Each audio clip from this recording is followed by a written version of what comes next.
Perfect. Just have a seat, please.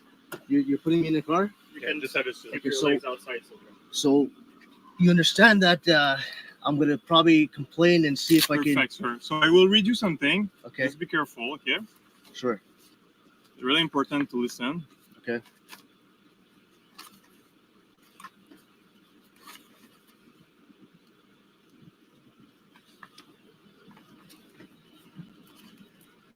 Donne-moi juste la carte ici pour le 0. Donne-moi ta carte des 0, s'il te plaît.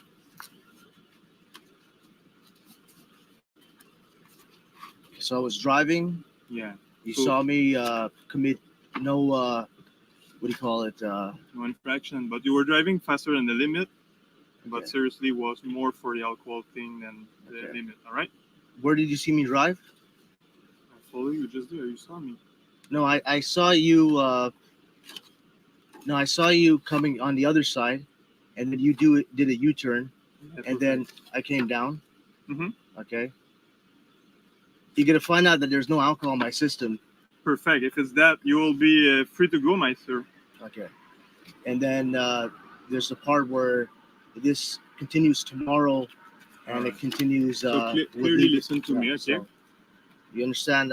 Okay, sure. And maybe you In, give me in your order card to first. check the presence of alcohol in your body, according to the criminal code, I order that you immediately provide the sample of your breath that, in my opinion, are necessary to enable a proper analysis to be made by means of an approved screening device, and to accompany me for that purpose.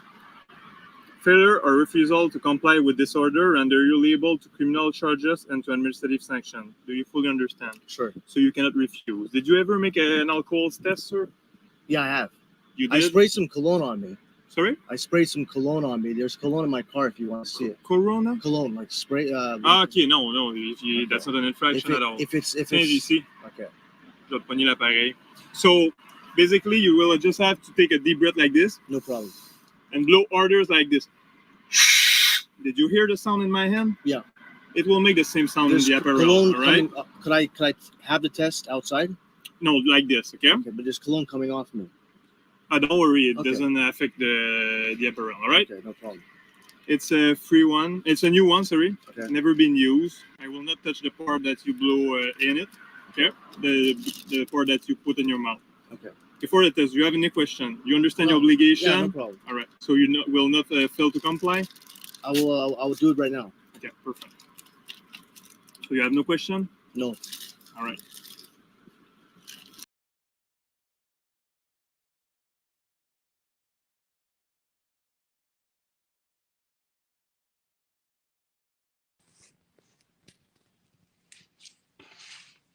Hey, how you doing, man? Can you hear me?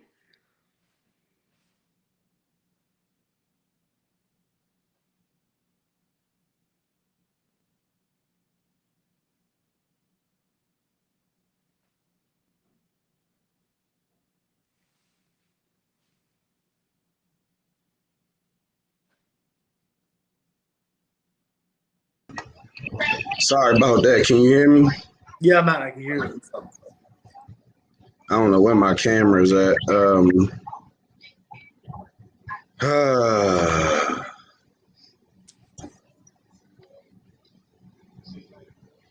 Yeah, take your time. I mean, this is the first time I've done a setup like this, so Oh yeah. yeah. So I basically hold on. If I could, there we go. You'll see what I'm dealing with in a second. Oh shit! Right in the hospital, man. Yeah. I gotta give you props, man. That you still care about exposing the injustices, even after going through an accident. Like that's crazy. Yeah. So, when are you gonna be out of there? I don't know yet, honestly. I don't know. Everybody gonna want to know what happened now. All right, so basically, I pulled my bike out and I got clipped by another rider. My front tire got clipped by another rider. Talk about another motorcycle or a car? Yeah, another motorcycle. Okay. And man, let's just say the asphalt and my skin Asphalt 1. Shit. I got broken toes, broken shoulder. Had surgery on the foot, and surgery on my hand, and a lot of road rash. A lot of road rash. So if you don't mind me asking, who was in fault in that situation? Was that the rider, or did you come out of there too? Well, what happened? I mean, how does that work? I'm in Montreal. Out here, they give you compensation. I mean, out here we got socialized medicine and shit. So, fuck. I mean, you're probably paying for all that, all that work in the hospital, right? Well, I had full coverage, so Okay. yeah, I'm not worried about. I mean, it wasn't my fault, but even if it was my fault, it was covered. You know what I mean? So. That's good. That's good. Yeah. You hear stories about people getting in accidents and fuck, man, like it changes their life and they're in debt and it's horrible, Yeah, man. I mean, I don't wish that on nobody. Damn sure hope it don't happen to me. Gosh, it's crazy. Stitches Yeah. end up in everything. But yeah, man, I don't know. I never had these problems, so I'm gonna see how long it take to heal up from this, man. I lost the butt cheek, bro. I mean, nothing broken or what? I mean, No, like the butt cheek. Okay, like, wow. Smeared. Like I ain't technically lose it, but it ain't. It will heal. That's just a flesh wound, right? It is gonna heal.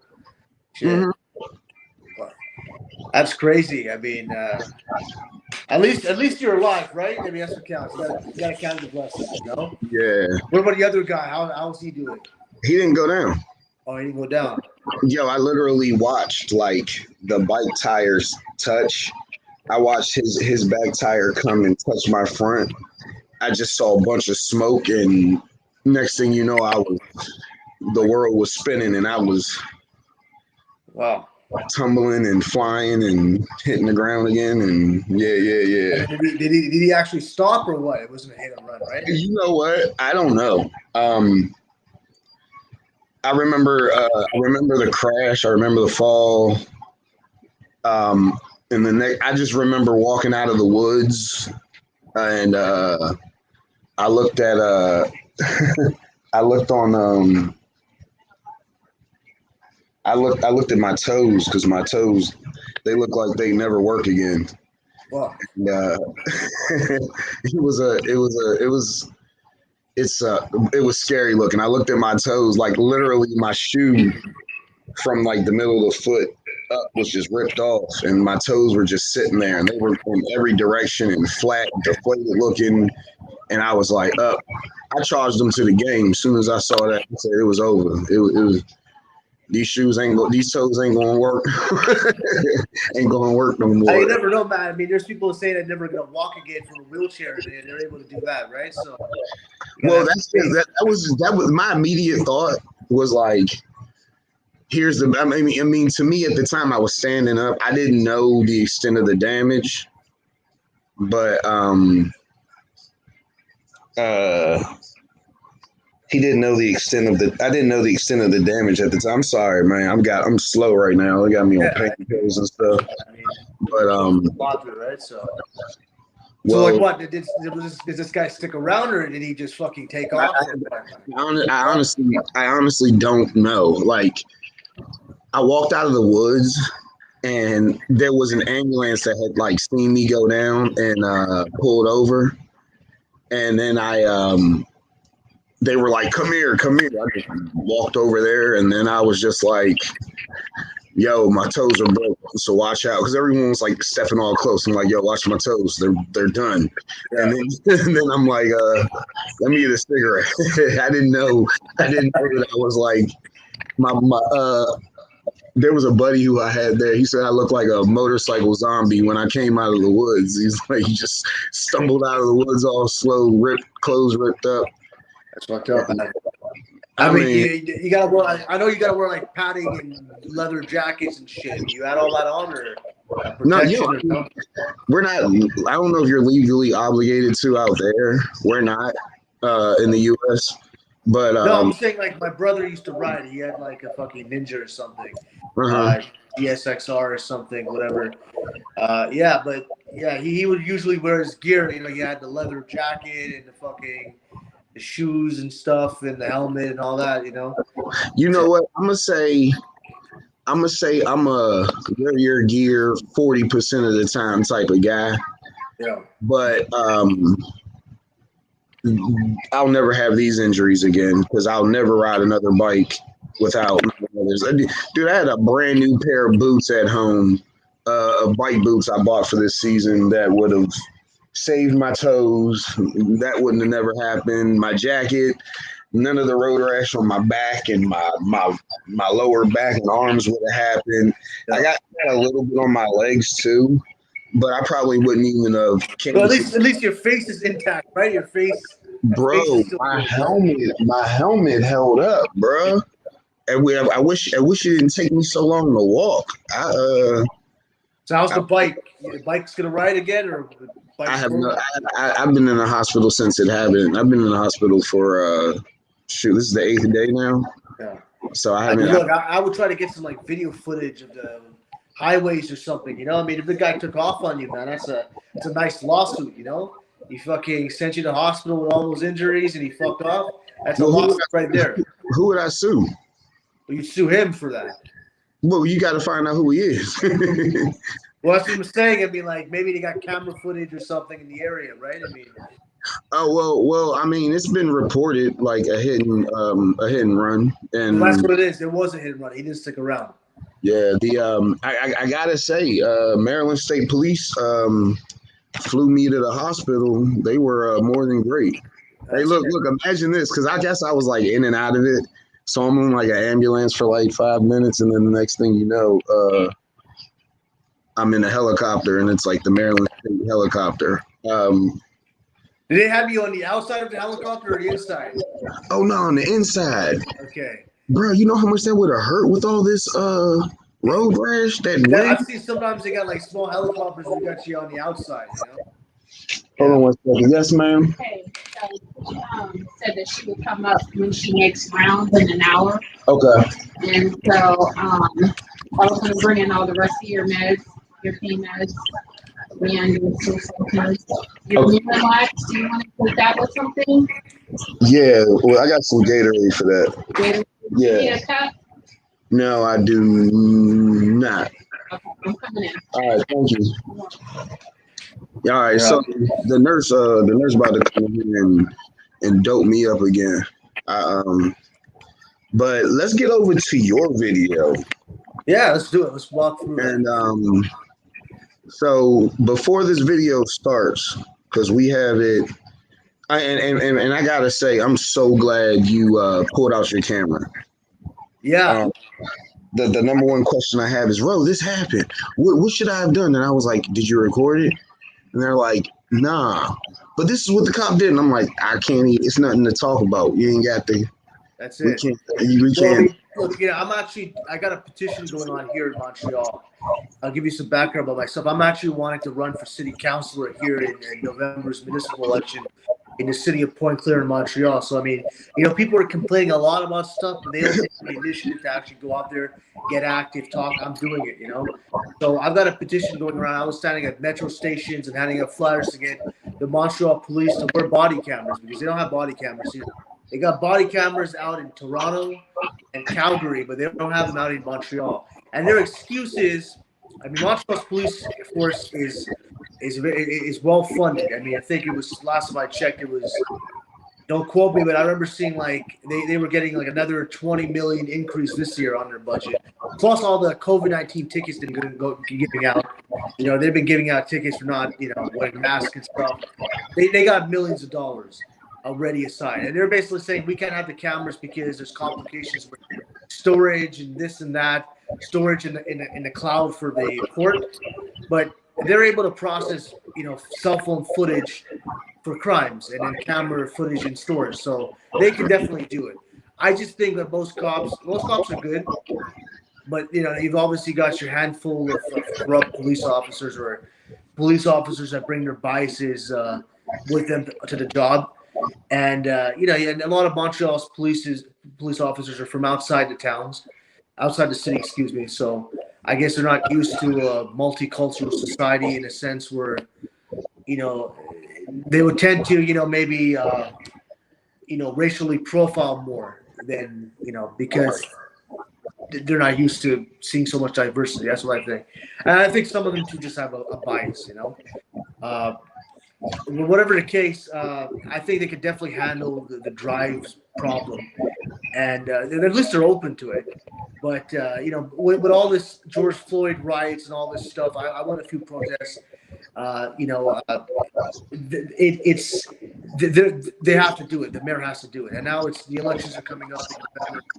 I think in the next 2 years, it wouldn't be impossible to see that body cameras will be, what do you call it, incorporated. But look, I mean, Montreal's police budget is like $40 million, and these cops don't have cameras on their cars or on their person.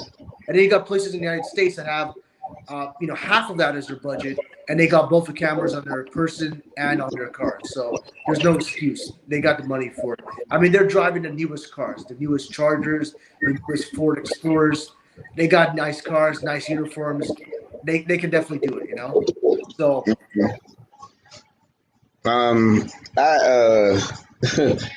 if you really look into how much money they get and what they spend and the stuff they spend money on, those body cams are like, I know for us to buy them, they're like just under $300 a piece. So, and you know, they don't pay those prices when they order and get X amount at one time and blah blah blah, this and that. yeah, for sure. I mean, they're ordering, like, if they're going to order 2,000, they're for sure going to do it. You know?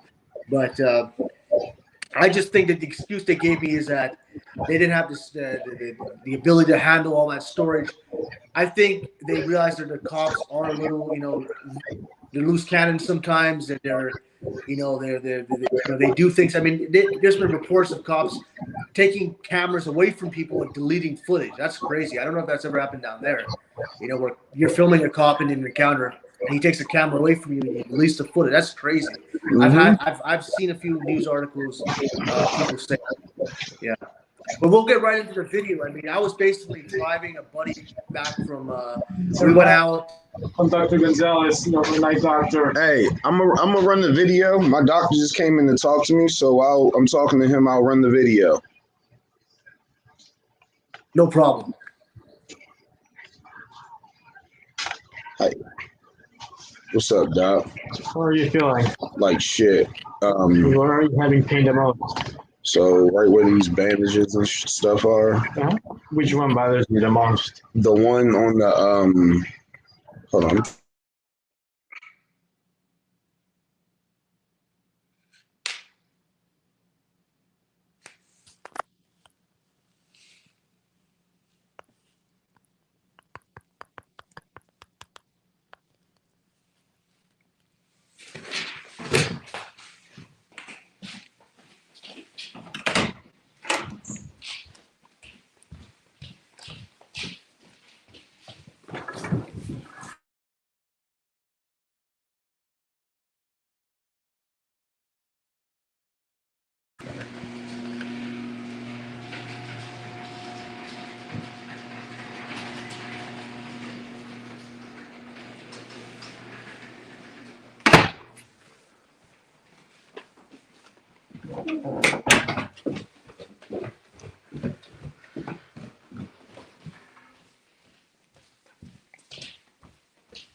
If you want to. So you're telling me to get out of my car for what reason? Make an alcohol test, please. Okay, and It's an order. Just close the car and come with me, please. so you admit to me Let's go there. that I didn't do anything wrong, and you're just giving me an alcohol test for just simply Yes. driving. I was driving. You saw me drive, Yeah, you're right. and you're giving me an alcohol test. Perfect. Just have a sit, please. You're putting me in the car. And just have a sit. Okay, Your so- legs outside. So Yeah, I'm gonna probably complain and see if I can. Perfect, sir. So I will read you something. Just be careful, okay? Sure. It's really important to listen. Okay.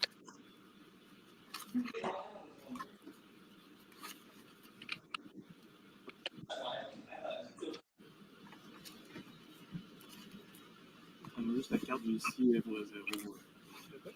Donne-moi ta carte d'adresse, s'il te plaît.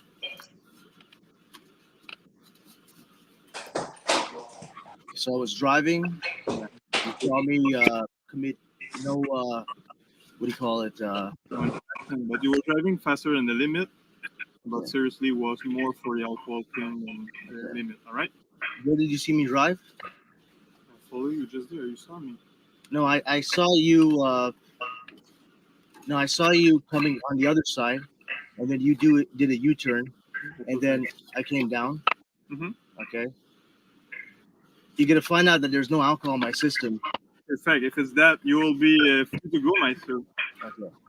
And then there's the part where this continues tomorrow, and it continues. So with clearly legal listen to me, so okay? you understand? Okay, sure. And then you can give me In your order card. to check the presence of alcohol in your body, according to the criminal code, I order that you immediately provide the sample of your blood that, in my opinion, are necessary to enable a proper analysis to be made by means of an approved screening device, and to accompany me for that purpose. Failure or refusal to comply with this order render you liable to criminal charges and to administrative sanctions. Do you fully understand? Sure. So you cannot refuse. Did you ever make an alcohol test? Yeah, I have. You I did? sprayed some cologne on me. Sorry? I sprayed some cologne on me. There's cologne in my car if you want to see it. Corona? Cologne, like spray. Okay, no. That's not an infraction at all. If it's Tiens, ici. okay. Je vais te pogner l'appareil. So, basically, you will just have to take a deep breath like this No problem. and blow orders like this. Did you hear the sound in my hand? Yeah. It will make the same sound There's in the appareil, cologne all right? coming. Can I have the test outside? No, like this, okay? Okay, but there's cologne coming off me. Don't worry, it Okay. doesn't affect the appareil, all right? Okay, no problem. It's a free one. It's a new one, sorry. Okay. Never been used. Will not touch the part that you blow in it, okay? The part that you put in your mouth. Okay. Before the test, do you have any question? You understand your obligation? Yeah, no problem. All right. So you will not fail to comply? I will do it right now. Okay, perfect. So you have no question? No. All right. 24 degrés ici. Puis c'est test direct. So we can take a deep breath. I know how this works. Does it sound okay? Don't worry. Take a deep breath and blow harder as possible now. Blow harder as possible. More. Perfect, sir. So you're right. You said the truth. So it's a 0. No secret about it. That's the reason why I pulled you over. Make a 0. That's a good thing. But next time, just kind of question: did you drink any alcohol in the night? It's a normal question by the officer. But legally, I don't have to give you any kind of response or anything. No, but I can Because make some investigation at your car. That's why, but you did not accept. So that's why I made Like, I you don't- fail the pass the test. I don't disrespect you, but Not you know, me also. I don't. Did I? No, of course, I'm not saying I don't disrespect you. And I But don't. I'm not, I'm not going to respect something that I feel is. Perfect. you know, Don't worry. there's I a lot of mean, people on the street. it's your right, but I mean, if you don't let me make an investigation at your car, Yeah. that's the way to make the investigation. But you passed it. That's really Okay. good. Just go back in your car. We'll If I check can if get there's you, driver license. your card, please. Anyway, I Because can write it in your card. Okay, Yeah, so don't I can worry. make a complaint. So. All right, just go back to your car. I'll And go and see you. All right. If you, I'll just get your plate too. If you, Perfect. for whatever reason, refuse to, Don't worry. Don't worry. to give me your card.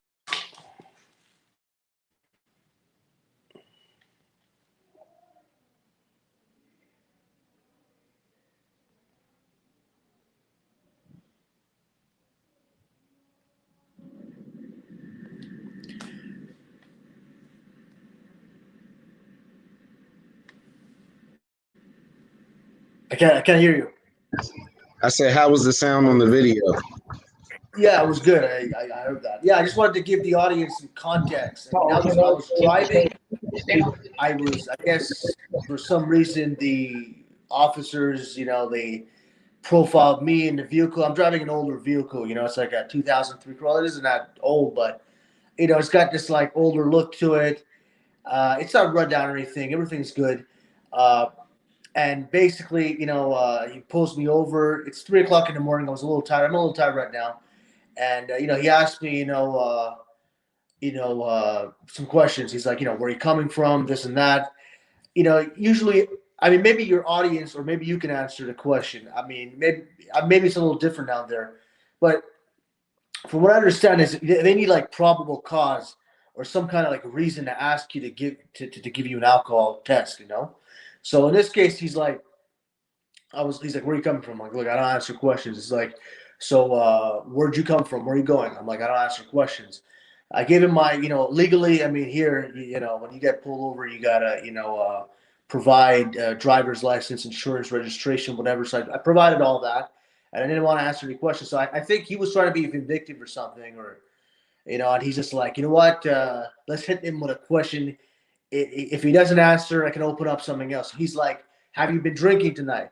First off, I mean, like if I was drinking, he'd be able to smell off my breath, or, there was no open out. I don't even drink. I haven't drank since like 2013. So I don't know. So he's like, have you been drinking? I said, look, I don't answer questions. And then he's just like, okay, you're hindering my investigation. And then he opens up this whole can of worms and bullshit. Get out of the car. You got to do the test.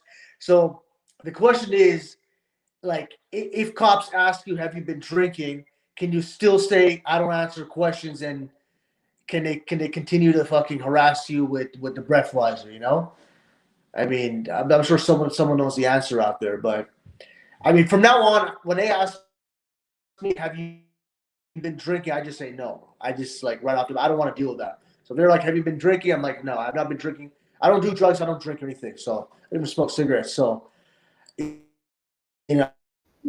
All right. So the car smells like a clean car. It's clean inside. Well, pardon me for being rude. Did you hear me there, or can you hear me? I can hear you fine. Yeah, I can hear you. All right. Sorry for being rude, y'all. I can't. Yeah, I was speaking for the last minute or so. I was speaking for the last few minutes there, but like I don't know if it was recorded or put on, or was.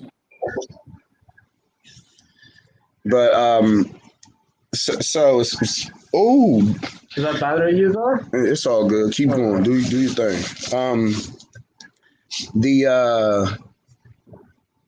You're not wrong for not answering that question. And what that was like he explained it in a nice way, but it was retaliatory. For him a cop is allowed to investigate anything. You don't have to be a part of the investigation. You don't have to help the investigation. Exactly, yeah. So much. Oh man, you about to give me a shot. Oh man, here we go, another one.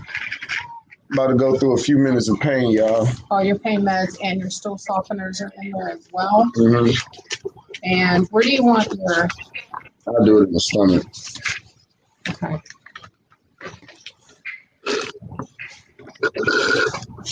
It's like a pain and shit pill cocktail. Give me a second, y'all. Yeah, man, I was in the hospital like fuck that. Like, I was fucking painful. Which one do you want, the red or the blue? It doesn't matter. And there's an empty bottle there to pour some in and mix it up with.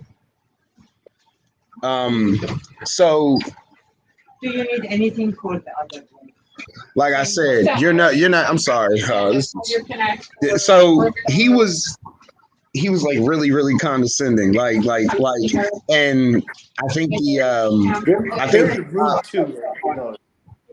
Yeah, well, his accent with the accent, he was trying to speak to you nice, and I call that the massage. You know what I mean? He says, "Oh, it's okay, sir. Well, next time, just answer my questions. That you don't legally have to answer, and you will be fine." And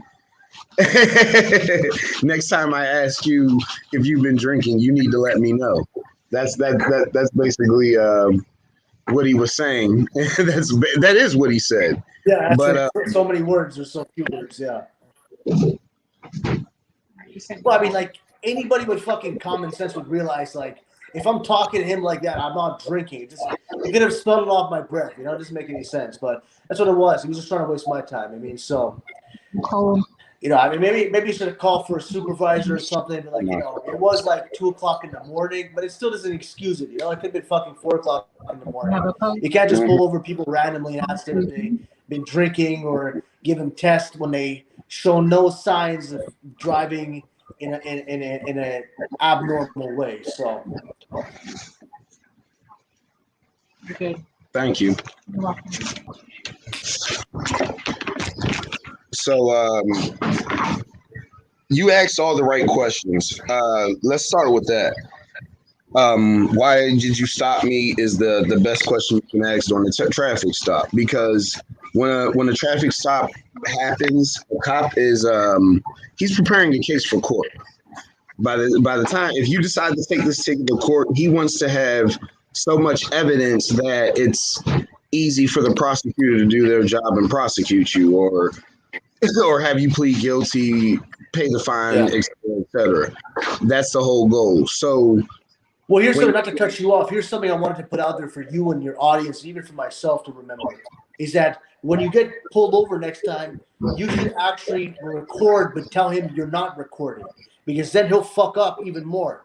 So you should always covertly record. The problem is the iPhone, that's what I'm using. They should have like some kind of app. I know there's an app somewhere, but I mean, like, you got to pay money for it, or it's not perfect. But they should have a covert way. I mean, if Apple's listening, you should have like silent record, you know, where you can just press a button combination or something, or a swipe combination, and records in the back, you know, without making noise or whatever, you know, or you know. I don't. So I don't. First off, you never want to say, never want to lie to a cop, especially on your own camera, because it's illegal to lie. So you don't want to say, you don't want to try to mislead them. Truth be told, when you catch me recording, I'd rather that camera be a deterrent than catch something really crazy. I'd rather that camera keep that cop in line, other than him just think it's no camera and he can do whatever he wants to do. I rather deal with the cop that knows he's being recorded. Well, fair enough in that case, yeah. You know, that's just me. I know some people want to catch them slipping, and that's just me though. But well, you don't have to lie. If he says, "Are you recording?" You just say, "I don't answer questions." Exactly. Well, I've never been asked that though. That's one thing I've never been asked. A lot of questions that I hear from people, they never ask me if I'm recording. They make it known when they notice. They'd be like, "I see you're recording. Oh, I see the cameras there," and then they do that little power trip where they stick their chest out and they say, "You're allowed to do that." Like they give you their permit. You can do that, and I'm like, okay. so I mean, look, there was an incident actually just like 2 weeks ago. I actually did not record it, but I was in the back of the parking lot. Just I did some shopping in a mall. I went in the back. The back loops around the street, and I was on private property basically, and rearranging my GPS to go home. And these cops, they pulled over right behind me, and they're like, I kind of got scared. I kind of jumped out of the car, which, you know, I shouldn't have, but I jumped out of the car.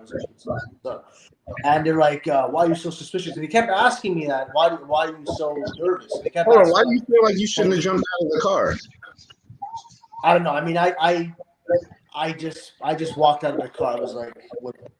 I was kind of scared. Because once you're out of the car, if you're out of the car before the police like approach you, it's not a traffic stop. You get what I'm saying? So they can stop you, and then the car's just sitting there. So you got that's a little something you can use. You can use in defense. There you go. Yeah, well, I was on private property anyways, and you know what? You know what they said to me? I painted my car white. It was like gray before. They're like, "Look, I did some modifications on it and stuff. But yeah, I'm allowed to do that." They basically told me, "Look, they're like, would it keep stopping you?" I was in a different municipality. I'm in Montreal. I was in Laval. I guess for people who know the geography here. Whatever the case, they're like, look, the VIN says your car is gray. You got to go to the driver's bureau and change that. And I actually went to the driver's bureau, and the driver's bureau was like, look, you were. They even told me they're like, you were racially profiled. It wasn't the color of your car. It's your skin color. That's what they told me. I'm like, wow, that's pretty honest. And I was like, they're like, look, you don't have to change your color of your car. Like, people wrap their cars gold and silver and all kinds of stuff. You don't have to go. I don't know how it is in the States there where you are. Maybe you have to go tell them to change the color of the car. But I think it was just an excuse. And, had the cop not said that, I would have got his his card or badge number or something, or his name, So I think he was kind of left me with some. Again, to your audience, always record, always get the cops plate, badge number, name, whatever, Because in that case, he kind of like wormed himself out of it. He pulled me over for no reason whatsoever. I even told him, look, we're on private property here. Like, you can't pull me over unless the private property, the owner of the property trespasses me, But he's like, but over here, I guess. See, that's another thing too. I know in the States, from what I understand, is they can ask ID whatever they feel like when you're behind a. Oh, no, Can they baby. do that? No. Not over here. Okay. Even in our stop and identify states, they still need reasonable suspicion of a crime to. Yeah, especially on private property, on like like a Private- Walmart. I will never. That's the last place I'm going to have to identify myself as on private property. I promise you that. That's it. I mean, I was courteous with them. I wanted them out of my hair there. So I mean, I keep telling myself next time I'll do it differently. But fuck, sometimes you gotta like put your foot down and like really complain. But I think the ultimate thing here is these cops need body cameras. Because that way they don't have body cameras here, and they don't have dash cameras here, so they can say anything. But at the end of the day, you can only focus on what you got control over. So, Yeah. like what I was saying earlier, you went about this the right way. It started out good on your part. You asked questions. What did you stop me for? He says, "Oh, you were speeding." Well, I wasn't speeding, and you asked him to explain. Yeah, How you you- saw how you couldn't even explain it. He couldn't do it. Well, I don't know about up there, but I know in my state there's a charge called speed greater than reasonable, where the cop can just say visually, I see cars come down the street all the time, and he just flew by me. Yeah. That's one of those tickets. In my opinion, it gets beat in court, but you still got to go to court and they give you the ticket. And I mean, sometimes it's the lead to a contextual stop. You know what I mean? It's like. Right. Well, it's not like I hear. I mean, if they're giving you a speeding ticket here, they got to get you on some kind of machine, But even if you are speeding in the highway, you could get out of that and say, look, I mean, the flow of traffic was going so fast. I'd be a danger to traffic if I wasn't going as fast. So I know people who've used that before, But what I think I need is one of those fucking dash cameras myself, Yo, Then I could have. everyone needs a front and back facing dash cam that records your speed. Everyone needs it. It'll help you in a car accident. It'll help you with the police. It'll help you with theft. My dash cam, one I used to have a long time ago, caught a traffic stop that I didn't record. I was recording with my phone back then, and the way it happened, my phone was dead. I didn't think to pull it out in time, and Yeah. the dash cam got it all, and it also got someone trying to break in my car one day. Okay, wow. So I've looked at some of them on Amazon. They just seem like they're so expensive. I mean, maybe you could tell us about some affordable ones. I've seen a bunch of them on Amazon, and the ones that you don't need. Look, check this out. Most cops' body cams are like not even 720p. Right. You don't need a high definition camera, and that's usually where the price goes up. But I've seen stuff with like 1080p front and rear facing. They calculate your speed and all that and where you are, and those are about $100. And $100, really. yeah, about $100. Kids, man, maybe you should send me a model or a link to one of the Yeah, systems when we you're get using. Yeah. off of here, I'll look it up on Amazon and see what I can send you. And that's the last time I looked, because I got GoPros in my car. So see, my GoPro, the only downside to the GoPro is I have to push the button for the action. You know what I mean? And I mean, it gets me good video quality, but it doesn't help me in those situations where there's quite a few situations I've had where a dash cam would have been better than a GoPro, but and some people, $100 is a lot to some people, but Oh no, I mean when I was saying that's a lot, I was seeing fucking cameras going for like $1,000 or something. oh no, that's ridiculous, bro. You don't need that. That's ridiculous. That's ridiculous. No, you can find some for $60 that that are one-sided, that only record one way, and honestly, those work too. Those work too, to be honest with you. But I would definitely get one of those. I don't care if you're broke and you're saying I cannot afford a $100 camera. Get one, because one false ticket will pay for it. You know what I'm saying? The first time you get pulled over and the cop and the camera shows different from what the cop says, you beat that ticket. And most of the time tickets are over $100. You know what I mean? It could be a $50 seatbelt ticket, but you actually had your seatbelt on. Boom, we got the footage. You know what I'm saying? That's it. Yeah, I've got a ticket actually this week coming up. The cop accused me of manipulating my cell phone while I was driving, but he only saw me with the phone in my hand when I was pulled over. Like, what happened is, pulled over, I took the phone off the mount, and I was recalculating something on the GPS because I had to pull over a different street. And then he saw you're touching your phone right off the bat. He actually pulled me over for no reason, But again, in that case, I didn't record it.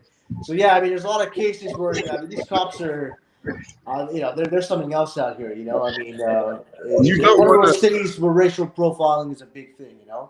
You do not want to rely on your phone when it comes to recording. I promise you. Someone will call you, your battery will be dead. You don't want to rely on just your phone.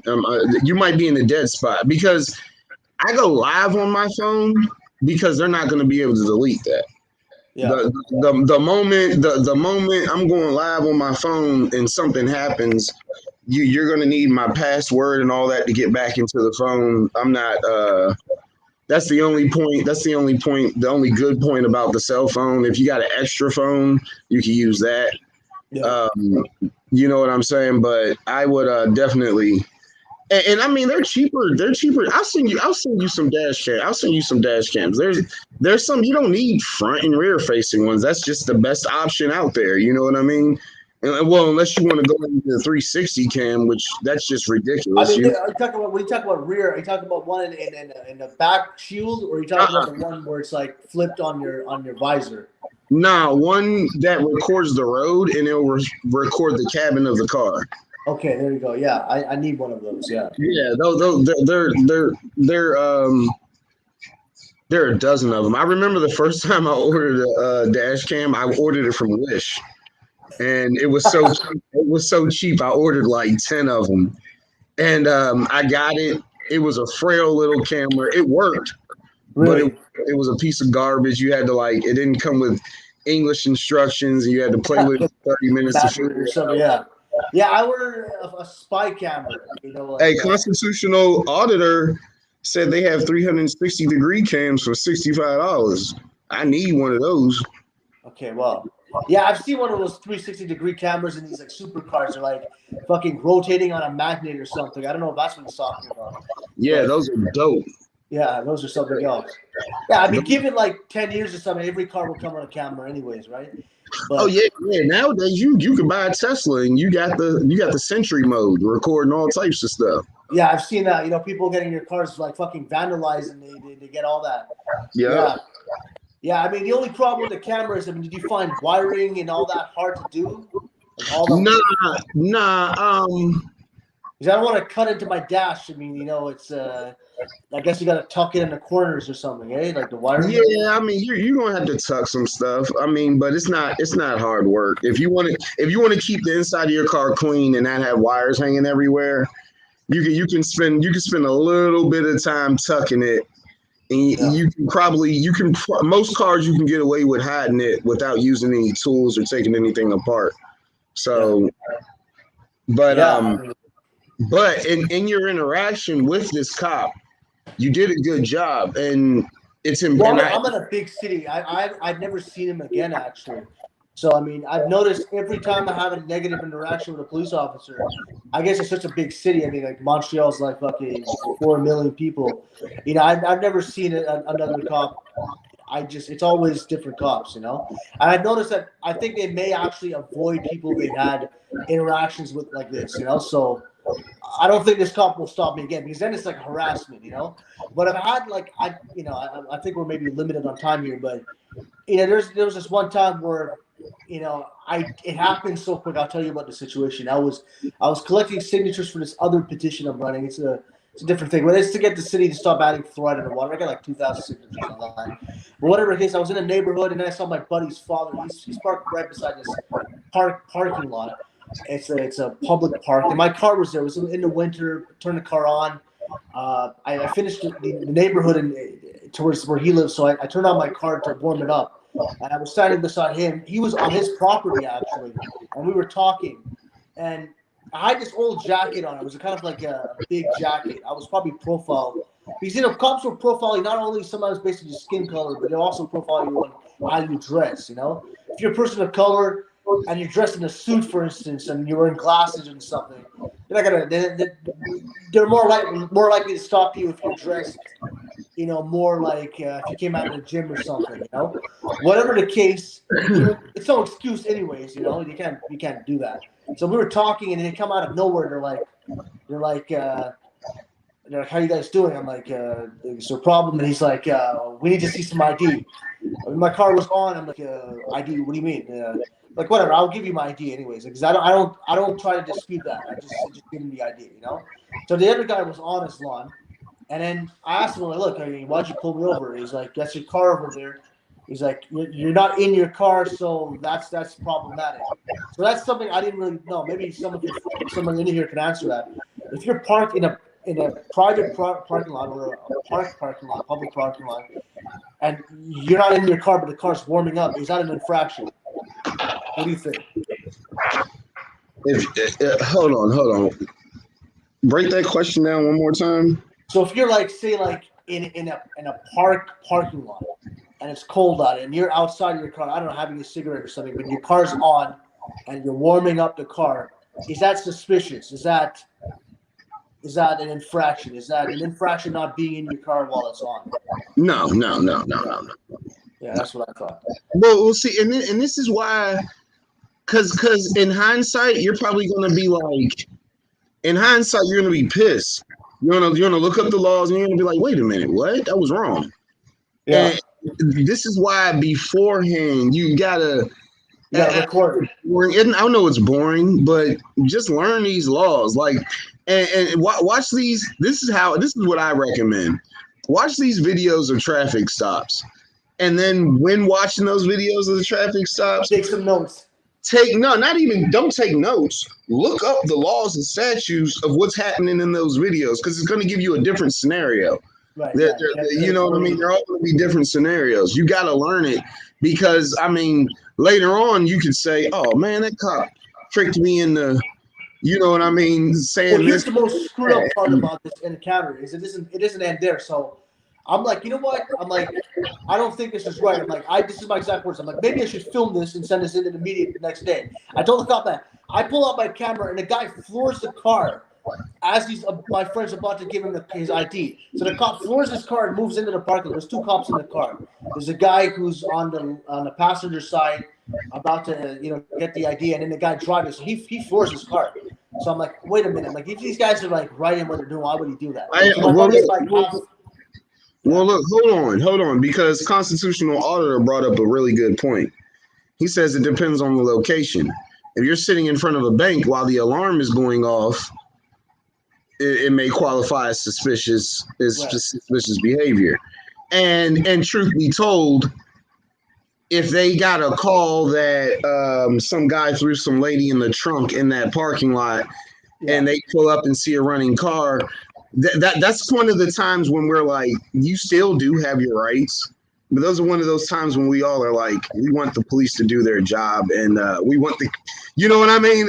I get what you're saying, but here's where it turns to just maliciousness. So the cop floors his car, he moves into the parking lot. My buddy goes back in his place. He's like, have fun. He's an older dude. He's like 60, you know? So I go to my car, and then the cops kind of like loop around as I'm about to go to the car. I'm like, look, and like, you know, like the guy's like, you know, we're just doing our job, whatever. I'm like, why'd you move up? He's trying to like, kind of like justify that. I'm like, look, you know, you guys must be bored, or, you know, like, and then they got really offended when I told them they must be bored.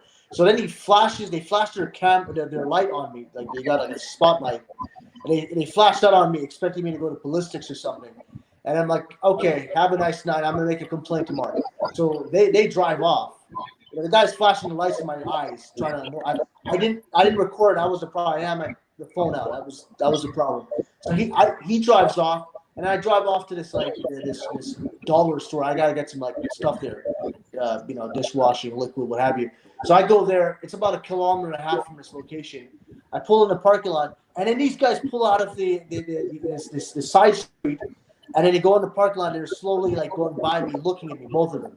So I mean, I was like, this is probably intimidation or something, you know, like they follow me to the parking lot and they're just looking at me, you know. So again, I didn't have my camera out, and it all happened so quick, you know. So that was the problem. I should record more often, you know. But yeah, I mean, these guys were just messing with me. I made a complaint in that case, and I got an email from the station commander. He's like, yeah, you know, we're looking into it, whatever. And you know, that's as far as I heard about that, you know.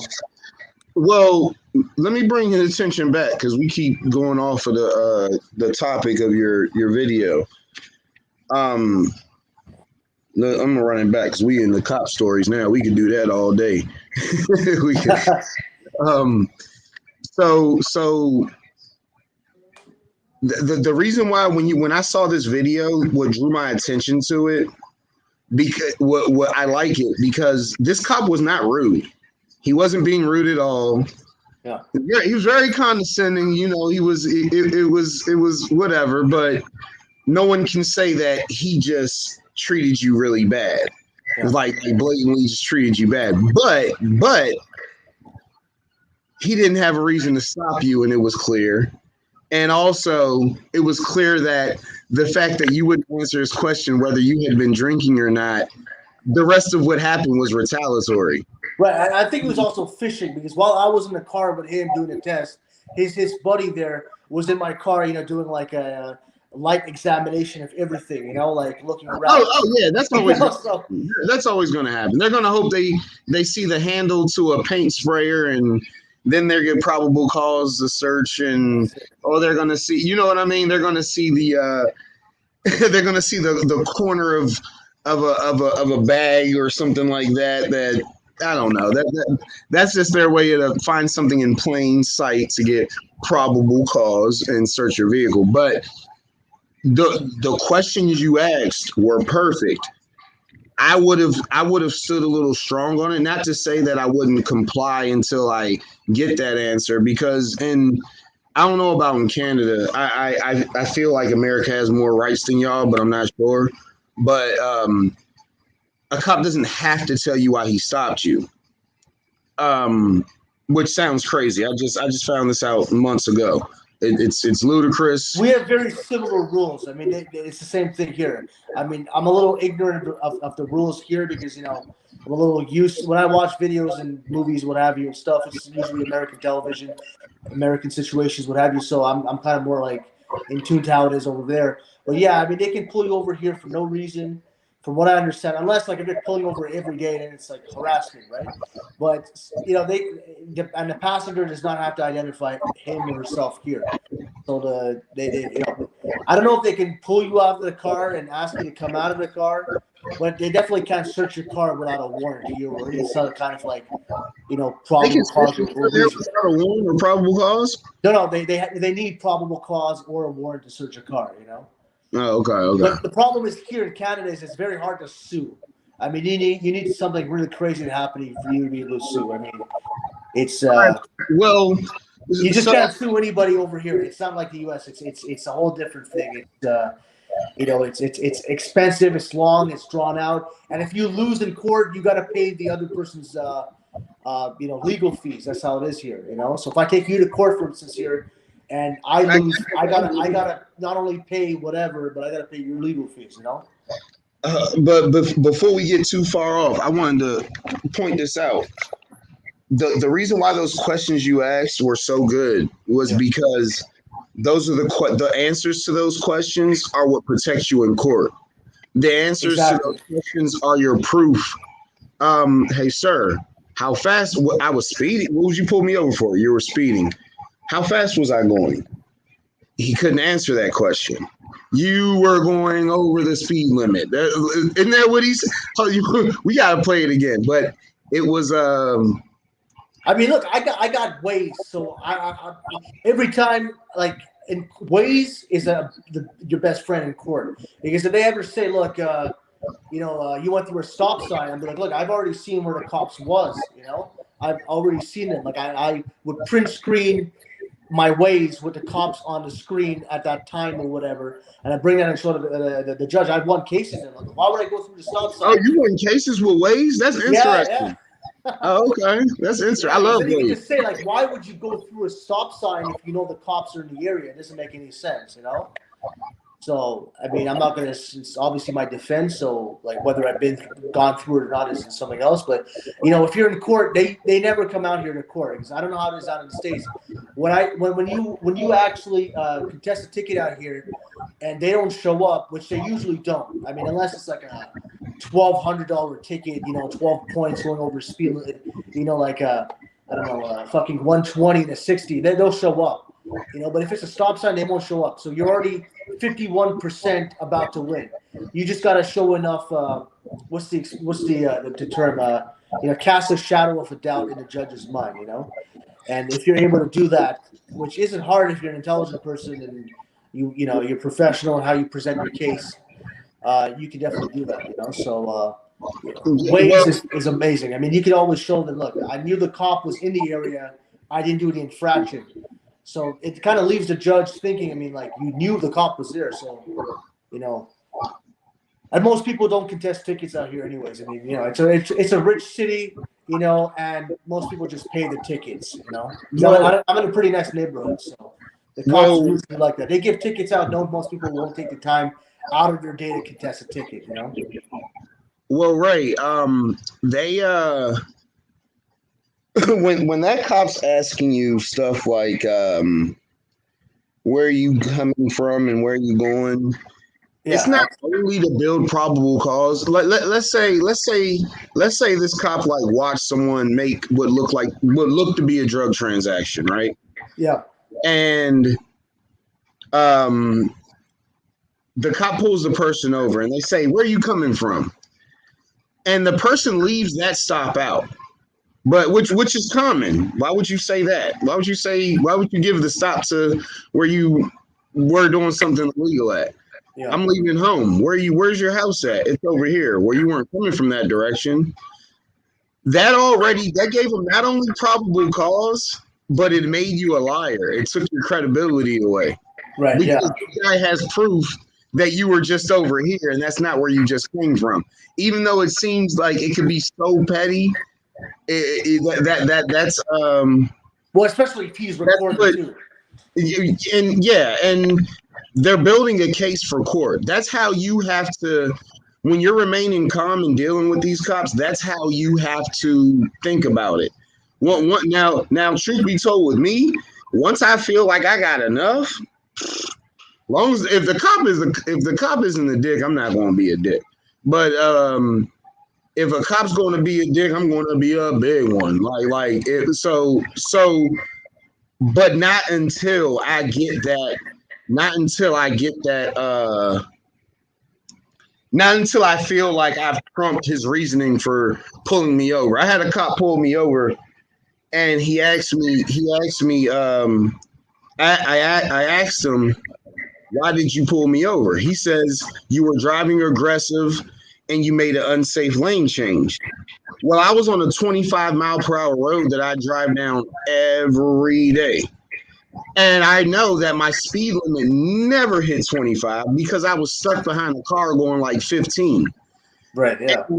The unsafe lane change he was talking about, I don't know where it came from because I saw the cop long before I saw the cop behind me.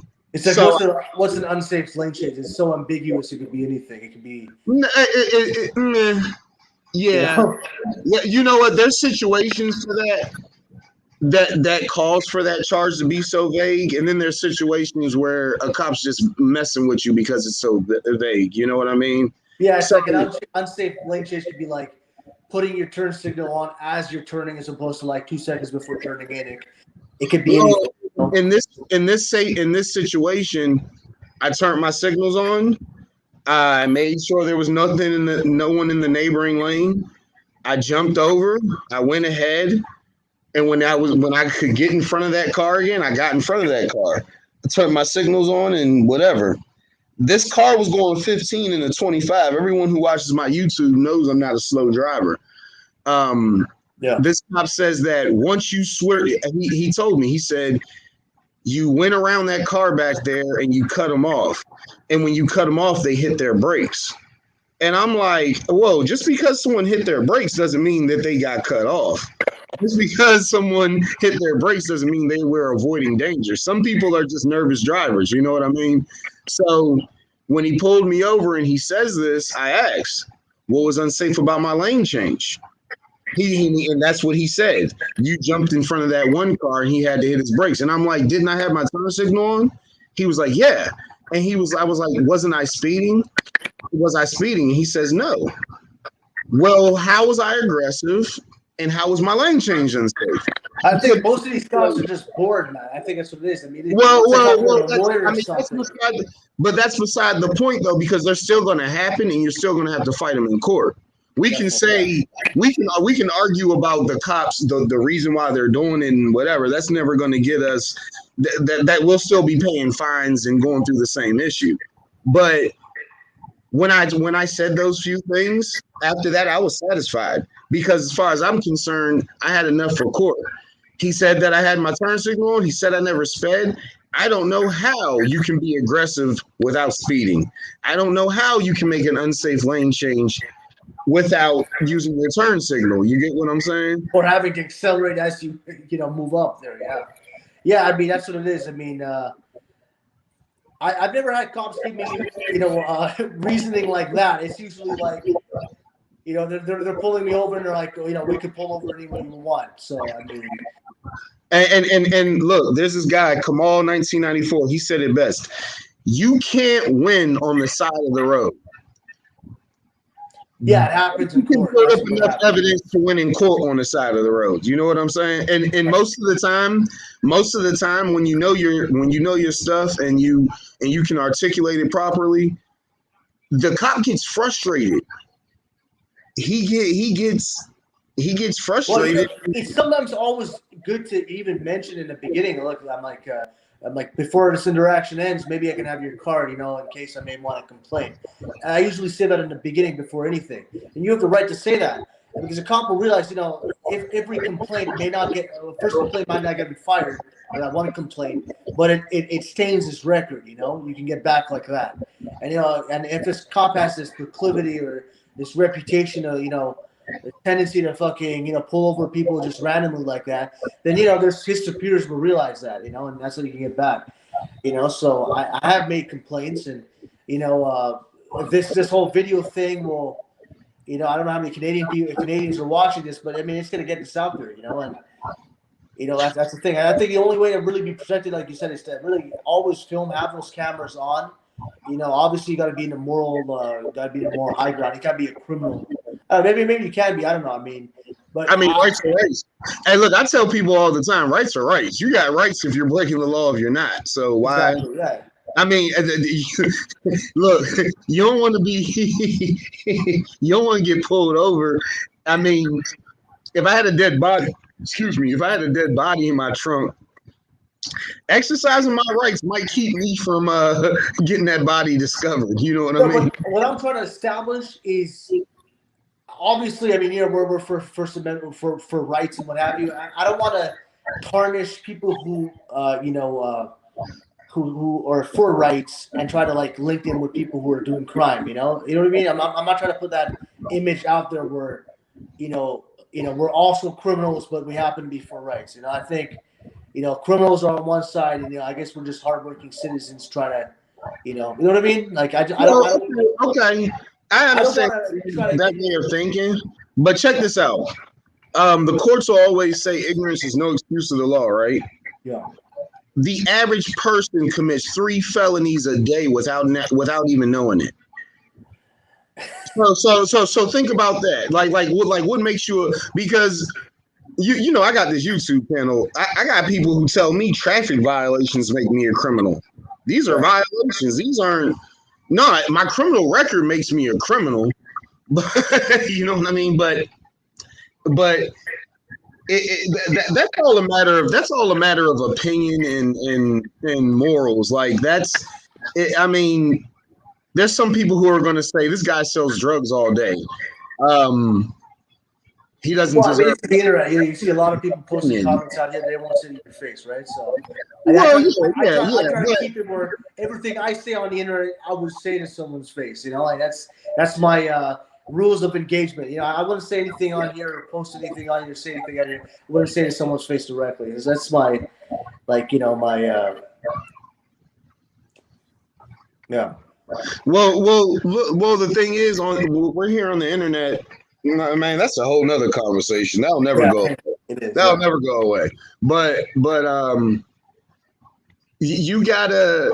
That's more of an opinion. You can say this, right? You can be an accountant who's been laundering money for 20 years. Are you not a criminal anymore when you stop? If you don't do it for a year, are you still a criminal because you committed a crime? What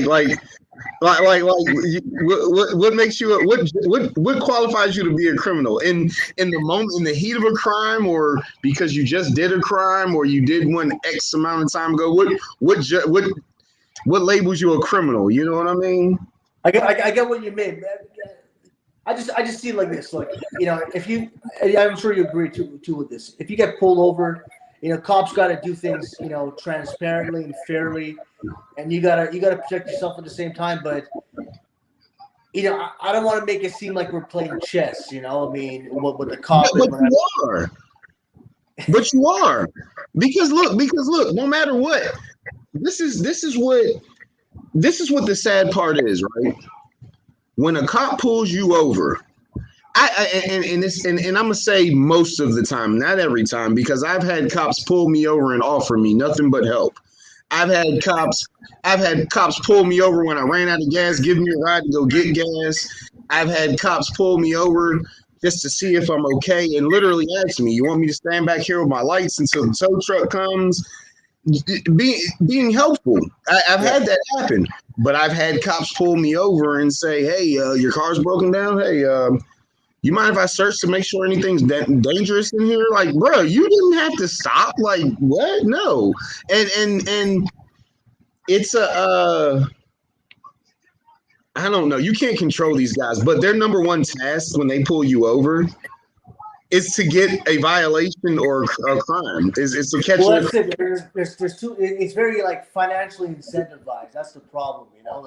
They got to make their quotas, and they're fishing. And I think if you took that component out of there, the quotas and tickets and what have you, you'd have a lot less problems. But when you look at at least in the United States, I mean, the legal system, they're incarcerating people. It's all financially incentivized. Fucking private prisons. So. They got to take that component out of there. I mean, out here, the cops aren't, they won't go on a stretch out here. I haven't seen people really get violated like I've seen on some of these videos taken down in the States where, they just pull you out of the car and fucking search your car and stuff like that. It's kind of rare that happens here. But I get what you're saying. I mean, You know, I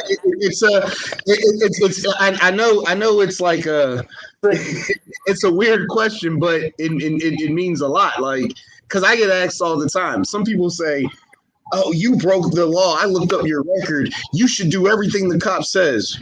So I should not use the rights that I have because I have previously broken the law. That don't make sense to me. It makes sense to that person. I don't know why, but it's crazy. That person would never feel the same way if the same thing had happened to them. But here's the other thing too: is I don't know if that can be used in court as context. You know, if the cop, I just see it as harassment. You know, if you have a record in the past. And they look it up and they're like, look at this guy. He's got a record. Whatever. I'm going to stop him tonight out of nowhere. You know, I mean, is that context? Can it be used in court if you have a record? Okay. You got to go. It's not going to happen that way. You're cops aren't that stupid. They're not. It's not going to be that simple. A cop's not going to show up in court and say, "Hey, I stopped him because he."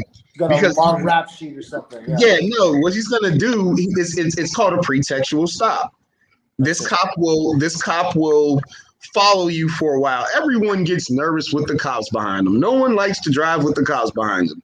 The cop drives behind you for 10 miles. He's gonna see you swerve at least once. It's gonna happen. You're gonna go 1 or 2 over the speed limit, and then he pulls you over. It's called a pretextual stop. He pulled you over to get to something else.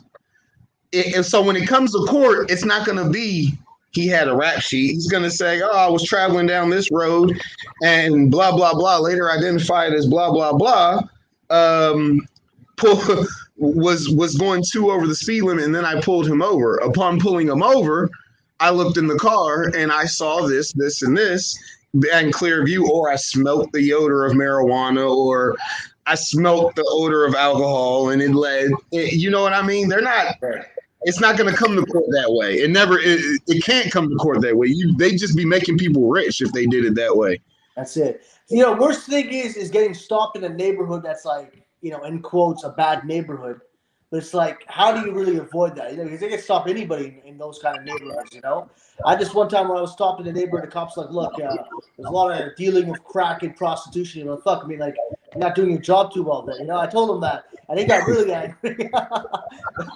And then how do you fucking get out of that one? Because you're in this neighborhood, you know, take a detour off a highway or something. And that's when if a cop told me that, if he literally told me the reason why he stopped me is because it was a bad neighborhood known for blah blah blah this and that, I would after that it's not a legit stop. If that's the reason why you're stopping me, it's not a legit stop. After that, you have no cooperation from me, and I'm not answering any questions, and I want a supervisor.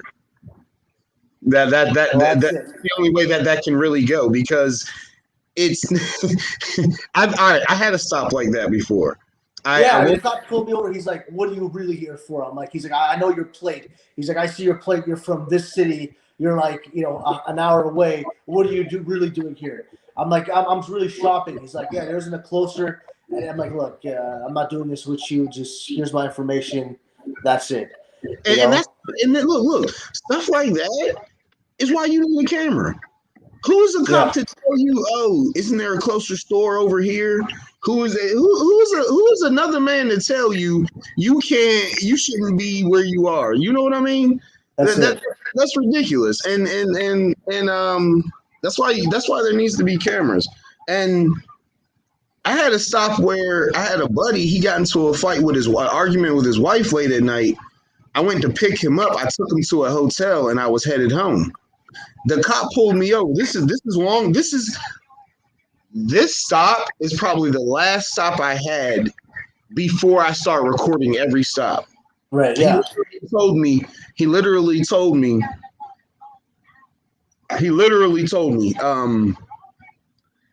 Well, the reason why I pulled you over is because you left one high crime traffic area and you're on your way to another one. That came after the question of where you going and where you coming from. I told him where I was going and I told him where I was coming from. I said, man, I just had to drop my boy off at this hotel, and now I'm headed back home. I was tired. I was barely dressed. I was just going home. I wanted to go to sleep. This cop was like, all right, well, you mind stepping out of the car? I'm like, yo, come on. What could this be? He says, well, I smell a light odor of marijuana in your car, and you came from this high traffic drug area. And I'm like, bro, why are you pulling me over? He was like, well, you left the hotel where all types of drugs and prostitutes. Bro, what if I worked there? Like, you left the hotel, like because you left a building where tourists, like a legitimate business, you know? like I don't know, like that's ridiculous. And that's when I started. That stop pissed me off. This cop was nice as hell. He was never disrespectful. He was really cool. He actually, when he searched my car, because even though there was an odor of marijuana and the dog came and no one's found weed, he was like, hey, I'm sorry to bother you. And he put all my stuff back. That's how I know when the cop, like, sometimes they just leave all your stuff that was in your glove box sitting on your seat and whatever. Well, you didn't want to get sued for not searching your car without a warrant or something, you know? Like when they're extra nice with the cherry on top, and that's when you, I don't know, like I'm not anti-cop or anything. I'm just saying, like, you know, they got to remember their training and realize, like, when they're going over someone's right, and you got to know your rights. And, you know, if you violate theirs, or, you know, they violate yours, then it's game. Then it's court time. You know, it's lawsuits, and that's how it works. You know? It definitely goes beyond just knowing your rights and your laws and your municipal ordinances or whatever. You got to learn the police in your area's procedures. Some of them, most of them are posted. Those right there, when those start getting broken, that's when I start getting scared. Because those will get most of the time. The law does. I understand that they can't pull you over unless they got, it's three things. Unless you're in your car, or they can't ask for ID, excuse me. Unless you're in your car or in traffic, you're committing a crime, they've seen you commit a crime, or you're a suspect of committing a crime, you know? They can't just go up to anybody and just say, hey, you, give me your ID. So, you know, I mean, that's what it is. But, you know, it is kind of getting late. I wanted to maybe see if the audience wanted to ask any questions or something, or if you had some questions for me, or in terms of like what I'm trying to do with the city council or whatever. And I do encourage everybody to get political, man. Young people need to give a shit, you know, because I'm 31, you know, and everybody's complaining. People in my circle are just complaining, see it all the time on social media, but no one's doing anything about it. Everybody's complaining. And when it takes like an iota of action or activism, you just hear crickets, you know, no one gives a shit, you know. People are actually willing to throw more money at you than to actually go out there and protest. We don't need money. We need people who actually care, you know. So that's it. We need people to be active, you know, like you kind of see it, you know, there was some corruption in like BLM, for instance, like one of the leaders in that had like mansions. You know, that's what happens when people are just throwing money at something, you know. You got to go out there and get active and see what's going on, you know. When you're throwing money at something, there's always someone willing to just take your money, you know. You got to get active. So, I mean, that's what I'm saying. Like, go out there and be a cop yourself, you know. Like, I'm telling you, if you want to make change, I tell people to vote, become cops, all of that. Do all of that. And Kamal has me dying. Him and Scott got me dying in the comments. Hey, look, and please, he says, please never yell out, I know my rights. Never do that. I hate when people do that. I watch so many videos and some guys like, no cop, blah, blah, blah. Nope. I know my rights. And then most of the time they're wrong. That's the worst part. Most of the time they're wrong. But hey, I commend what you're doing, man. Well, yeah, it's kind of late. I'm in the hospital. I have nothing to do today, tomorrow, or the day after that. But get with me tomorrow, bro. And I'm gonna look on Amazon when I get off of here and see if I can find a camera for you. I don't know if I can't really do much to help your campaign up in Canada, but if I can, let me know. And well, I'll probably with that. I mean, I'm running against someone who doesn't even live in the district, which is amazing. Because, you know, he doesn't live here, and I live here, and you know, I need like maybe 540 votes to win this one. I mean, it's a small district. It's like 70% of the district is industrial. There's a skid row here with very low income neighborhood. This guy does not go there. He hasn't even given a shit about this area. I went there for the fluoride petition. It's very like a diverse, lower income sort of neighborhood, apartments, what have you. He doesn't go there. So you need 400 or 500 votes just to be in the running? Just to win the seat. Because he won with 500. Take it to the hood. You just gotta go. Look. The politicians don't never want to go to the hood. Hey, look, just go to the hood, bro. They need you out there, man. Yeah, well, that's it. Because when I went out there for the fluoride thing, they were saying like we haven't seen anybody, like the mayor, the city councils, nobody's come here. Like no one's. And this is an area that's it's very diverse. A lot of different. You got blacks there, Indians, all kinds of people, and cops are always there. They treat the people horribly. And it's just ignored, and it's run down, and it's getting gentrified. They're putting condos there. I mean, the people have been through abuse. So I don't discriminate. I do not discriminate. So I will go there. I will give them equal time, equal representation. I told them that, and I'll probably win just with that neighborhood. Yeah. And like I said, I mean, this guy won last election. 2 people were running. One guy got 490 votes, and he got 540. The guy who won, I'm running against him. And there's like maybe like how many people? There's probably like 4,000 voters in the district, and only 1,000 show up. So there's like a 75% out there that's untapped. That does not participate, and they're probably young people too. Man, look, I got a client who's running for mayor of my city, and I'm learning. I mean, I've been learning about politics over the last like 3-4 years. I was like everybody else, young, didn't think it mattered, didn't think it cared. But I've been paying attention. No, it's probably been about 5 years. I've been paying attention now, and now I'm learning how this whole thing works. Yo, anybody can do it. Anybody can do it. Anybody, that is crazy. And when I found out, I was like, wait a minute. I had people tell me all the time to run for city council. I'm like, man, I'm not running for city It's all council. democracy. I mean, like, I don't have a record. I have a very good background. But even if you do, or not you, or someone in general, anybody listening to this, even if you do have a record, you can still run. At least that's how it is here. So it's because it's democracy. The people are putting you in place, so they take you for how you come. Regardless of your background. If you want to tell them about it, you could. But I mean, if you have something crazy, they'll find out, obviously. But if you got something small, they don't really care. Especially if you're popular and you're. Because I'm going into this not for the money. It's like not much. A city councilor here is about $25,000 a year. It's like, I was about to say, you don't even make a lot. You don't make a lot. I mean, compared to the kind of work, if you are a good person, the kind of work you could put into it. But the next step on the ladder is mayor, which is like $75,000 a year. And it's like about $100,000 with the write-offs.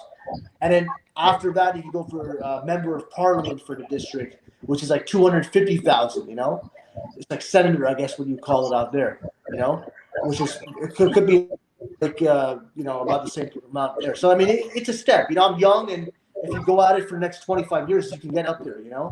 Yeah, definitely. But hey, look, beat your feet and get those. Man, that's not a lot of votes, bro. That's a small number. Yeah, I'm starting off early too. I mean, I got authorized before anybody else. So I just got my, thanks to my fluoride petition, I got authorized before any other counselor. The guy I'm running against didn't even get authorized before I did. He was sending out an email to people, asking people to sign his authorization. I mean, I just had people who supported my petition. I went to them. I got like my 35 signatures in a day. So, there you go. And the election's in November, on November 7th. So I'm really planning ahead, and then I've got the neighborhood, like in terms of I've got everything mapped out and how I'm going to do it.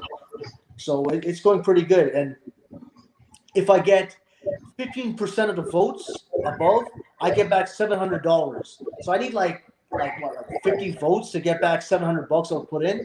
I mean, I got no reason not to run. It's for sure. I mean, 50 people. I mean, I know 50 people would vote for me. So $700 too is like nothing. It's like I definitely worth $700 on this. So yeah, I'll definitely keep you posted on this. And if you're fans, and I don't see the comment section, but here's my name. Here's my name, and add the number for my Instagram if you want, like Ray Colo 4. later on tomorrow. I'm more into Facebook, so Ray Polo on Facebook. That's where I'm at. You know. All right, I won't. I'm not gonna lie and say I'm gonna do it tonight, but tomorrow, I'll definitely I'll go back and put all your information in the description section and stuff like Yeah, that. And definitely. I mean, you could post this video as a YouTube video. I don't know if if it's going to stay up or if it's just live. I'm not sure how this works. nah, I'll leave it up. Bro, I'm so lazy. I don't take nothing down. I'll be having live videos and nothing just floating on there. I don't. Yeah, you can have it up for sure. I mean, I want to get young people. I'm telling you, young people, especially if you're a minority, because I'm not racist or anything. You know, so if you're white, black, whatever, you know, listen to this. Anybody can do it, man. I mean, you go out there and you can change your community, man. I mean, you know, first thing you got to do is discipline yourself. You know, drop the vices. You know, I tell everybody that, man. And the biggest thing that's destroying young people is the vices, man. Drop the porn, drop the fucking drugs, the alcohol, all the fucking nasty shit. You know, I've done that. I dropped the porn, the fucking, all that. You know, everybody's like, you know, what's your body count? You know, all that stuff. I just dropped all that. You know, all the, you know, chasing women just for fucking chasing the materialism. There's a war going on out there. It's destroying our communities. You know, I'm telling you, man. You gotta be a pillar in your community to make a change, man. You know, and the first thing you gotta do is just, you know, live like a monk. And when you start living great, man, people look up to you, man. You know, it's just, that's it. You can't be, if you're a corruptible person and you're going against cops and the system, they're gonna find your weakness and they use it against you. You know, you guys see videos and stories about the FBI dropping drugs in fucking communities and stuff. You know, they prey on your vices, man. If you go on this with no vices, you gotta be like the Equalizer. I don't know if you've seen that movie. You know. Yeah. I mean, yeah, I get it. You ain't telling me nothing new. I know. Listen, I was talking about if people listen to this, you know, if ever people go back and listen to this, you know, you gotta be fucking solid and stand up, man. Because then you're walking through walls, man. You know, when cops pull me over, sometimes they kind of think like I'm on something, and then they realize it's got a straight edge, and that's what scares people the most. You know, someone who's not gonna stop when it comes to defending not only their own rights but the community, you know, against injustice. So being straight edge and being on it, man, is the best thing, because, you know, these cops, you know, we're talking about cops here, but like, you know, these corrupt cops, you know, they're anticipating you being a degenerate. So there's times when the cops pull me over, they're like, hey, what's up, bro? You chilling? I'm like, hey, you're breaking up. and if you play into that, okay. I don't know what's going on. You're breaking up. Here. Maybe a signal's. What you're saying, and that ends up with that tailors to the I know my rights guy. You know what I mean? What you're saying basically. That's Yeah. You got to be professional is what I'm saying, you know, because they don't expect that. Being professional and straight edge scares them, because they know that if they violate you, it's not going to stop after this. It's going to come back with lawyers and complaints or whatever, you know. You got to be professional, man. It scares them the most, you know. Especially now, I mean, like we got to represent our communities in the best way, and being professional and straight edge is the best way of not only, you know. Well, let's not say straight edge. How about we say clean living? That's why I like. Yeah, clean I like living. Like a clean living. There you go.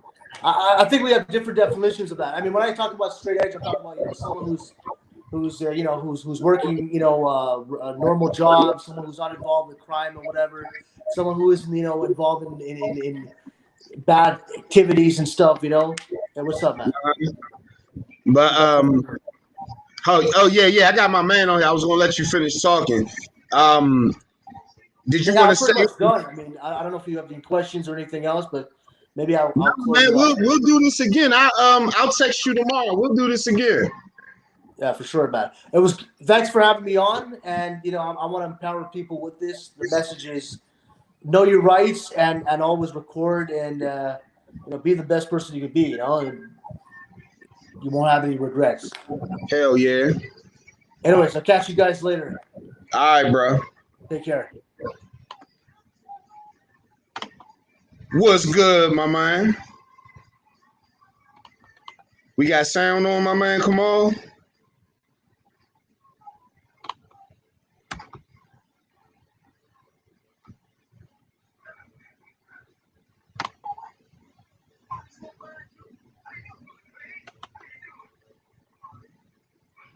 Oh, I don't know. I think something happened to Kamal's stream.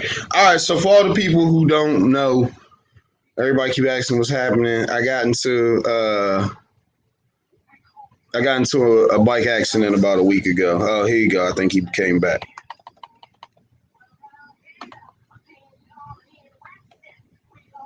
Come on, Kamal. Come on. There you go. There you go. My bad, big brother. My bad. What's going on, bro? Man, same old suit just reheated, big brother. I like that one. Yeah, man. But I was listening to the show, man, and in Detroit. I'm from the D, man, and we one of the things I live in Alabama now, but I still got two boys up there, man. I still got two young men up there, and 26 and 28, and I stay on them about knowing their rights and actually picking up that book and knowing what's going on in the city of Detroit, because it's a lot, man. And if you don't know how to exercise your rights when you get pulled over by cops, man, it can be funky for you. You know what I'm saying? And like I said, the one thing that aggravates me the most is when dudes yell out, "I know my rights." No, they don't. No, they don't.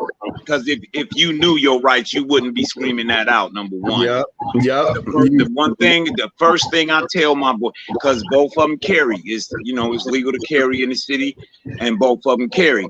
And the first thing I tell them, I've gave them the game on. The only thing you're supposed to let that cop know is, "Hey, officer, I do have my weapon. How would you like to handle this?" That's it. After that, you hand them your paperwork and you shut your mouth. That's it. Well, see, you 100%. And I know it's hard.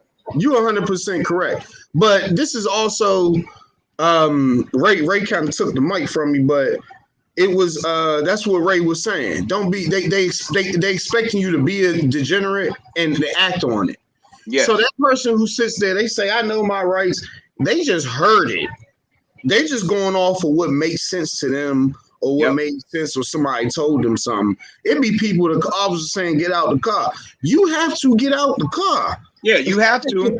And why I need probable cause? I know my rights. And I be watching the videos all the time. I be sitting there like, "Oh man, please." Right. And you know what I'm saying? I saw you the first time I saw your video, man, when you was like, blow down the window. No. Bro, I was crying, man. I don't know how I even came across, but I subscribed as soon as I saw that, brother. I want you to know that, man. When I saw that video, that was gangster to me. I was like, yeah, the brother handled that. People, man, I'm not. Well, see, this is the thing. And that's what I always tell people. If you know your rights, I'm not going to explain. You ain't hear me argue with them police. Exactly. When he said get out the car, get out the car. The orders that weren't lawful, I just didn't do them. Exactly. I'm not gonna say I ain't gotta do this. I'm not doing it. We're just gonna skip all of that. What's next? I'm not doing it. What's next? Right. You know what's next? Yeah, and something like you mentioned it earlier. Something I said. I wanted to touch on that. Damn, you spoke on it as soon as I said it. You can't win on the side of the road. Mm-hmm. And a cop told me that. You can and you can't. It depends on who you're dealing with. Because cops are people. I've had cops, right? I've had stops that looked like they were about to go bad. Mm-hmm. And it looked like the whole stop was about to go bad. And we get to talking like men. You know what I'm saying? I like what he was doing, he like what he was doing, but we still respecting each other as men. Right. I told the cop one time, I said he started getting mad because I wouldn't answer his questions. He said, "You being evasive, you making my job harder, blah, blah, blah, this and that." I said, "Hold up, bro. It's your job to catch me. It's not my job to catch myself.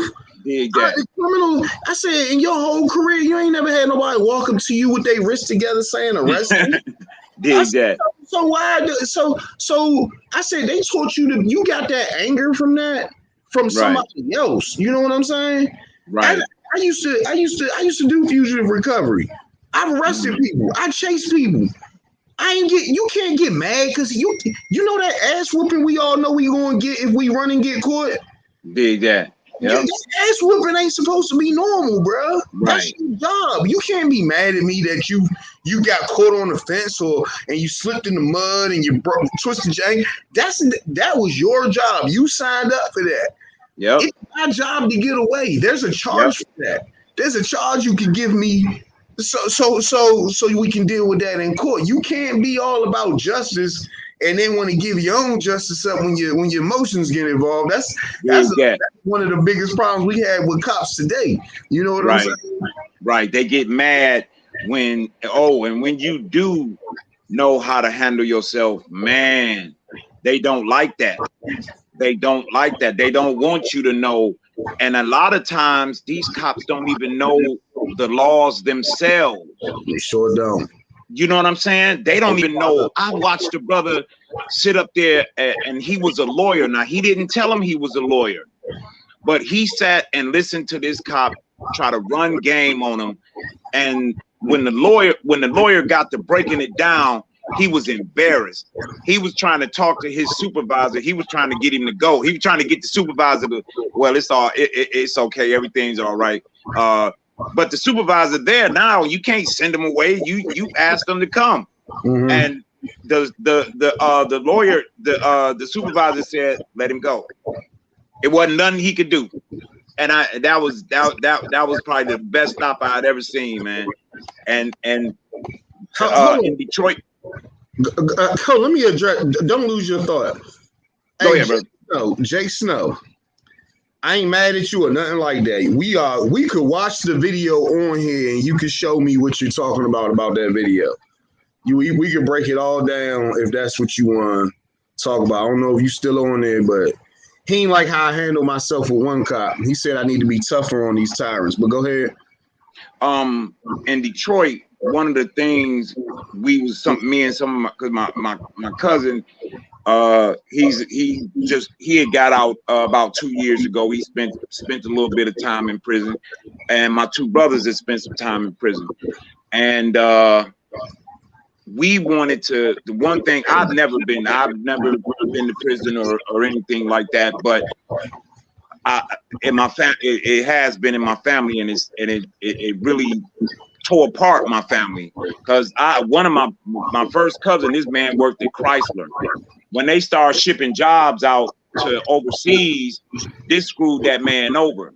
And only thing he could, I hate what he decided to do because he fell for the trap. You know what I'm saying? I call drugs, that's the trap. And they know they gonna get you once you get in there. You all right, brother? Is everything okay? I meant to ask you that. Man, I hit the pavement. I'm going about 90 miles an hour about a week ago. I've been in the hospital ever since. Oh, brother. I didn't know that. It's the first time you've been on. Yeah, I'm about 28% light skin. Broke up in a couple places. Surgery. So I've been in the hospital for about a week now. We'll heal up, brother. Come on, we need you back out here so you can get, so we can teach these young brothers. Well, my point I was trying to make, we wanted, because a lot of young brothers got hot heads, man. And when they deal, they don't like police. It's that simple. And you spoke on it a little bit earlier. When I was younger, when I was in the Marine Corps, I still had a hot head. I didn't like dealing with police. I just did not like it. My first encounter with cops was 14. And the man, it was these 4 cops we called the Big 4. These big motherfuckers. And I was 14. We coming from the basketball court. Now, they just put us on the wall. Didn't tell us why, just put us all on the wall. And all I said was, because this is how I speak, I've always called people brother and sister. And I said, what did we do, brother? That man grabbed me by my shirt, and it was the black cop.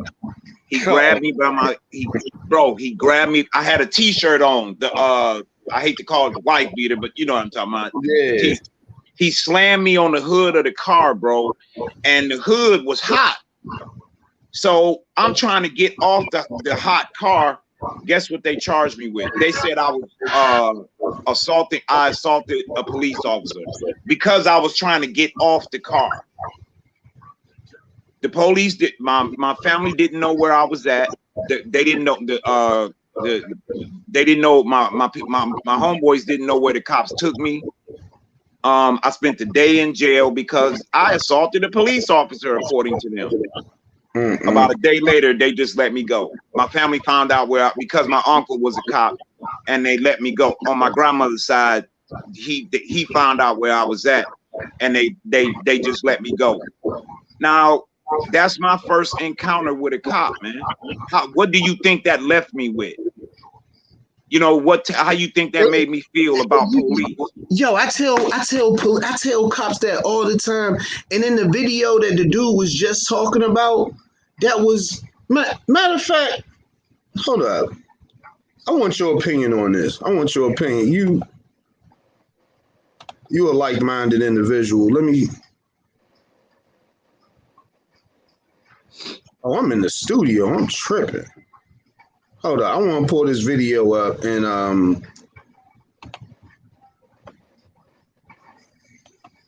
want to hear your opinion about it. Okay. Is it video? Is it video? Yeah, I'm gonna play it on here and I'm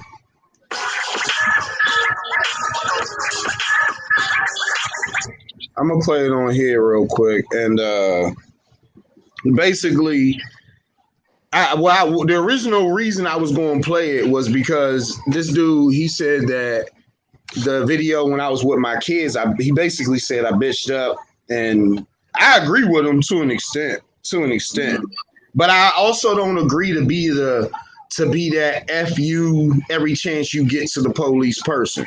Right, you know, right. You get the energy you put out, and exactly. You come to my job and say F you, I might hit you in your mouth. I don't expect the cop to act too much different from that. You know what I'm saying? I wouldn't hold him. So let me see. You said you had your kids in the car? On this traffic stop, yeah. Okay.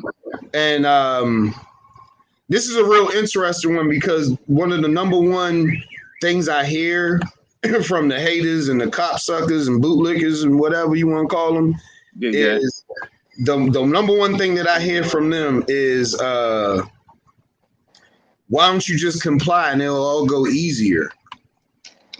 And I'm about to this video is exactly why it doesn't work that way. Right. So hold up.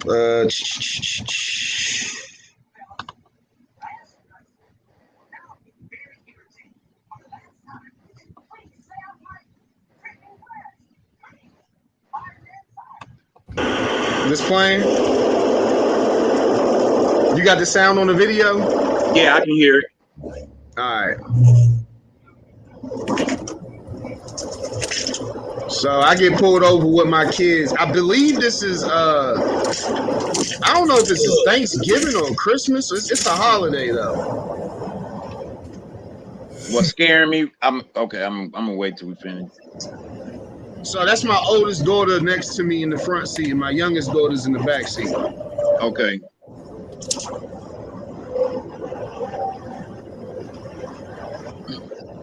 This is a Maryland State Trooper in Germantown, Maryland. Okay.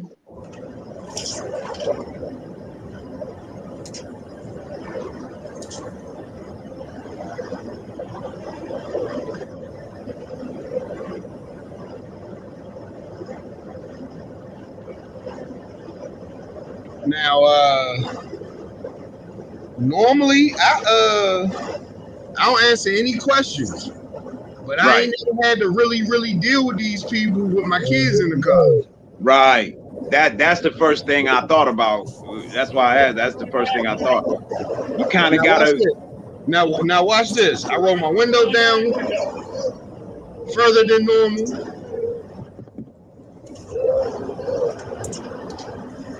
Now let me point this out to you. He started banging on my daughter's back window. Look at her reaction. You can't even see my daughter in the back seat until he bangs on his window. He wants the front window down and the back window down so he can feel safe. Damn. Now pay attention to that back seat. Watch when she jumps over.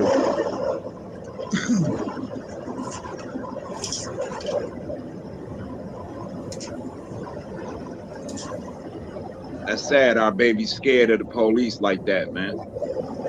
And I don't want to teach fear to my kids for the cops. I don't want my kids to be scared of these people. But they see the news and they can't help it, man. Now one, I want you to get a camera on it. You probably got one now, right? A camera on your window. Yeah. Watch this. Watch the back. Watch when he hits the back window.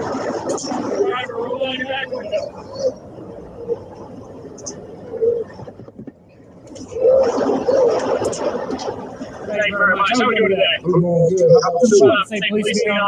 So later on, she told me she thought the window was going to break. Wow. Like she didn't do. She moved away. She wasn't scared of the police. She did that because she thought the window was going to break. Right. So now watch our interaction, just our conversation, and you can see me hesitating when I'm answering these questions because normally I don't answer them. But here we go. Since I stopped to answer your speed 7655 is also going to be taking your phone windshield and your expired registration. Your driver's license registration on? Thank you very much. You said it was 76 and 55. Oh, I thought it was 65 here. You do a hell of a lot faster than that too when you pass me so it's on the shoulder, weren't you? I'm not going to ask you to admit that.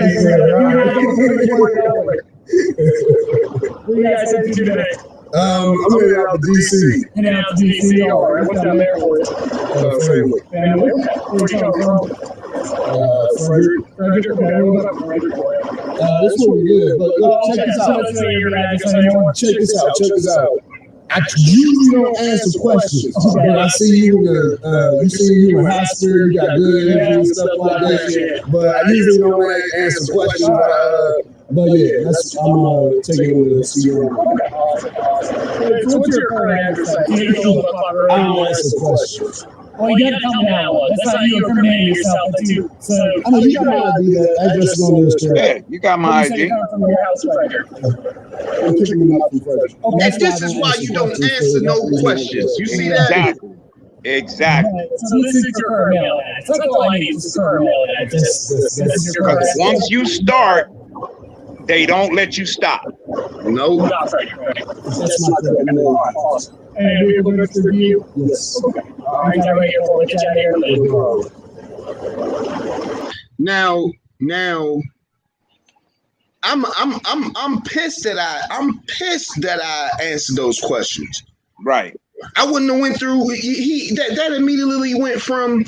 I told him the city I was coming from, Frederick, and truth be told, I don't live at my mailing address, so it doesn't matter. It doesn't even matter. But you hear what he said?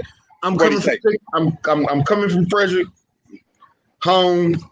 Look, here you go, man. That pissed me off. You know how much right there? I'm like, oh my gosh, I should have never answered any questions. Exactly. But I did though. I answered. It didn't stop at where you going. It's where you going, why you going there, where you're coming from, and why you're coming from there.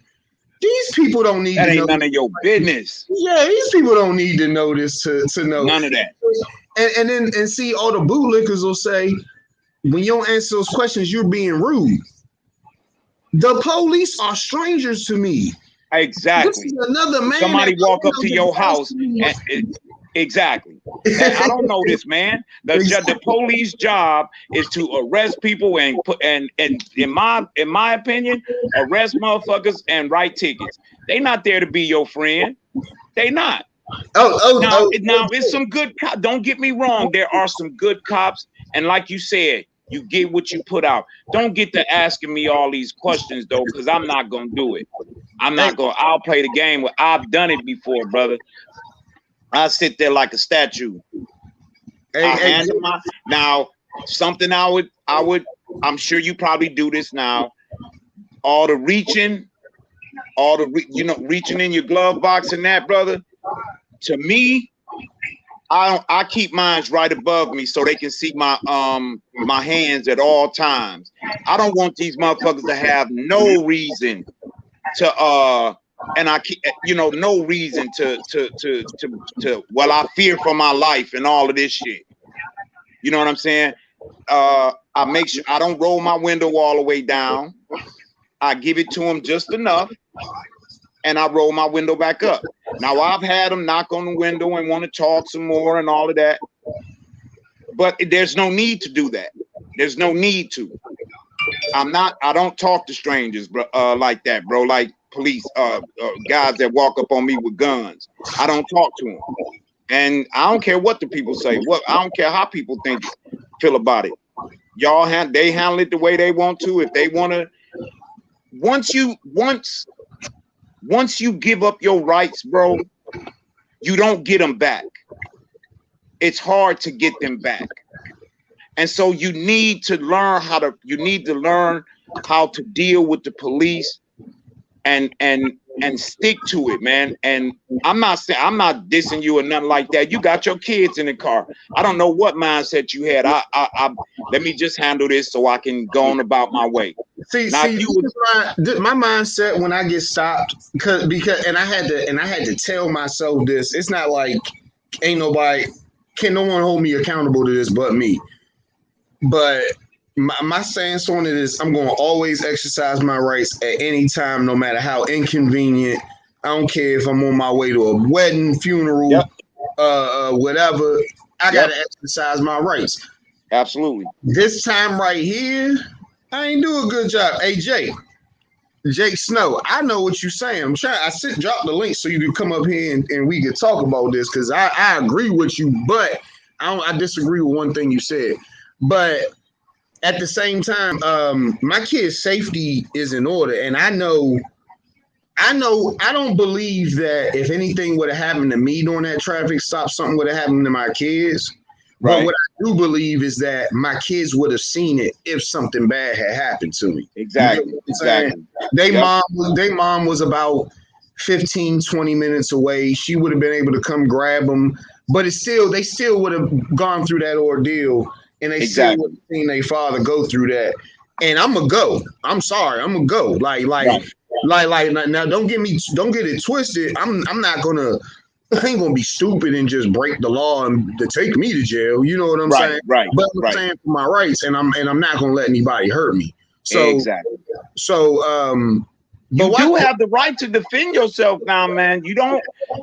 People don't know this, but you do have the right to defend. And I know, brother. I will not say fight the police back, because you're not gonna win. You're not gonna win. Shit, it's that simple. Look, if a cop punched me in my face, I'm punching him in his face. I'm sorry. I'm sorry. Because it is what it is. And I say that knowing that I'm not gonna resist arrest. Right. that I'm not going to give you, I'm not going to make, there's no just reason that a cop's going to be punching me in the face. If a cop's punching me in the face, it's just to do it. So if a cop hits me in the face, I'm hitting him in his face. We got a problem. We got a problem. You just another man trying to hurt me. I'm not going to put myself in legal jeopardy to where it's just that, you know what I mean? Something of that nature can happen to me and the cop is justified. Right, because he do got a gun on him, and again, that's why you got to make sure you sleep him when you get. That's me. Look. I ain't gonna be throwing nothing nice no time soon, but that's when you gotta turn that thing over. Let me stop playing. Right. All right. I hear you though. Let me play this. I hear you. Let me play this. Let me play some more of this real quick. Right. All right, so you see why I didn't answer your question? Now, you understand that I get mail from my mail down here, but we live there. And you see how when I ask him the question, when he asks the question, where you guys going, it's on there. Well, this is me just explaining what's happening to her. Right. That's private between you and your baby, man. And I dig where you coming from. I mean, I ain't just about to waste our time watching this. I just want to see the point.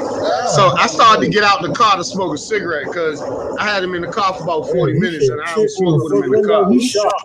So a lot of things in a few seconds. So watch this. This is not against the law, by the way. This is not against the law. You can be ordered outside of a vehicle. You cannot be ordered inside of a vehicle.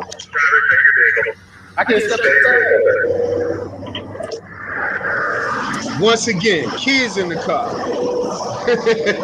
Right. That happened in this same car about 4 months later, but I didn't get back in the car. It was like, I don't know. I was tired of sitting there. I was tired. I got out the car and it ain't nothing changed yet. Right. How did they react when you got out the car? When you wasn't with the kids? Oh, I could pull that video up too. They acted like, so it was already one officer outside and it was the cop who stopped me was in the car. The one who was in the car opened his door and pulled his gun. While the one that was standing at the rear of my car stays there with his hands in his pockets. And then he said, for officer safety, you need to get back in the car. I said, I'm not getting back in the car. And I walked to the sidewalk and I sat down and lit my cigarette. He said, man. I said, he said, for officer safety, bro, you got your gun out. There's your officer safety right there in your hand, bro. Right. So he was like, so what the hell? The other cop was like, it is an officer safety thing. I said, did I jump out that car in any way that made you feel threatened? He was like, no. I said, so what makes the dude who's in the car feel threatened? You know what I'm saying? Right. He wasn't trying to really put his boy out there, but that's where it was at. Right.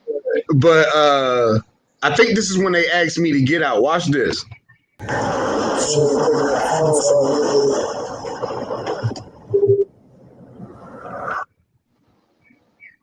Got your babies in the car, Nate. Boy, oh boy. Look, I go through more in this video when I answer questions than I do when I don't. With the kids in the car. Wow. This is early COVID. We about 2-3 months into COVID right here. Right.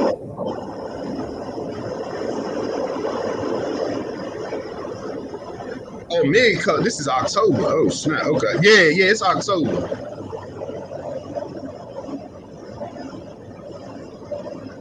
Oh, it couldn't have been Thanksgiving. I don't know. I don't remember the exact.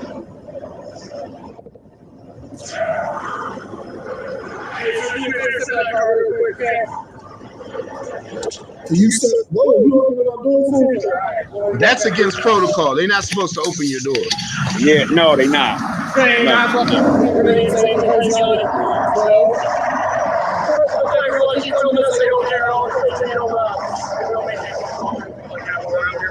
Here's another lie. Oh no.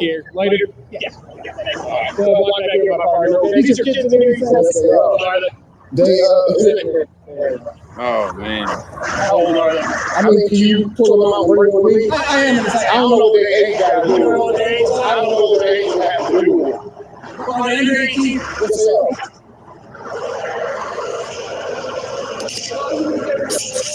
You know what that question was about, right? Wait a minute. What did he say? Are they under 18? Oh yeah, so he can ask them for ID.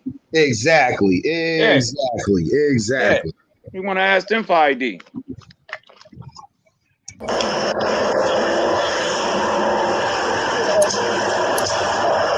may made me want to fuck. You lit up on his ass. So what you doing out of the car for? Carrying vehicle and narcotics came out of the today?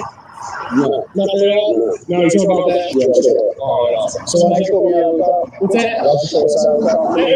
It's a policy from Montgomery County Police for having narcotics came out of the car. You hear Okay, this what he shit? saying now? What he repeated, brother? It's the policy of Montgomery County to just bring the dog out. That's what he tried. Oh, come on. Hold on, listen to that shit. Watch this. Watch this. This is crazy.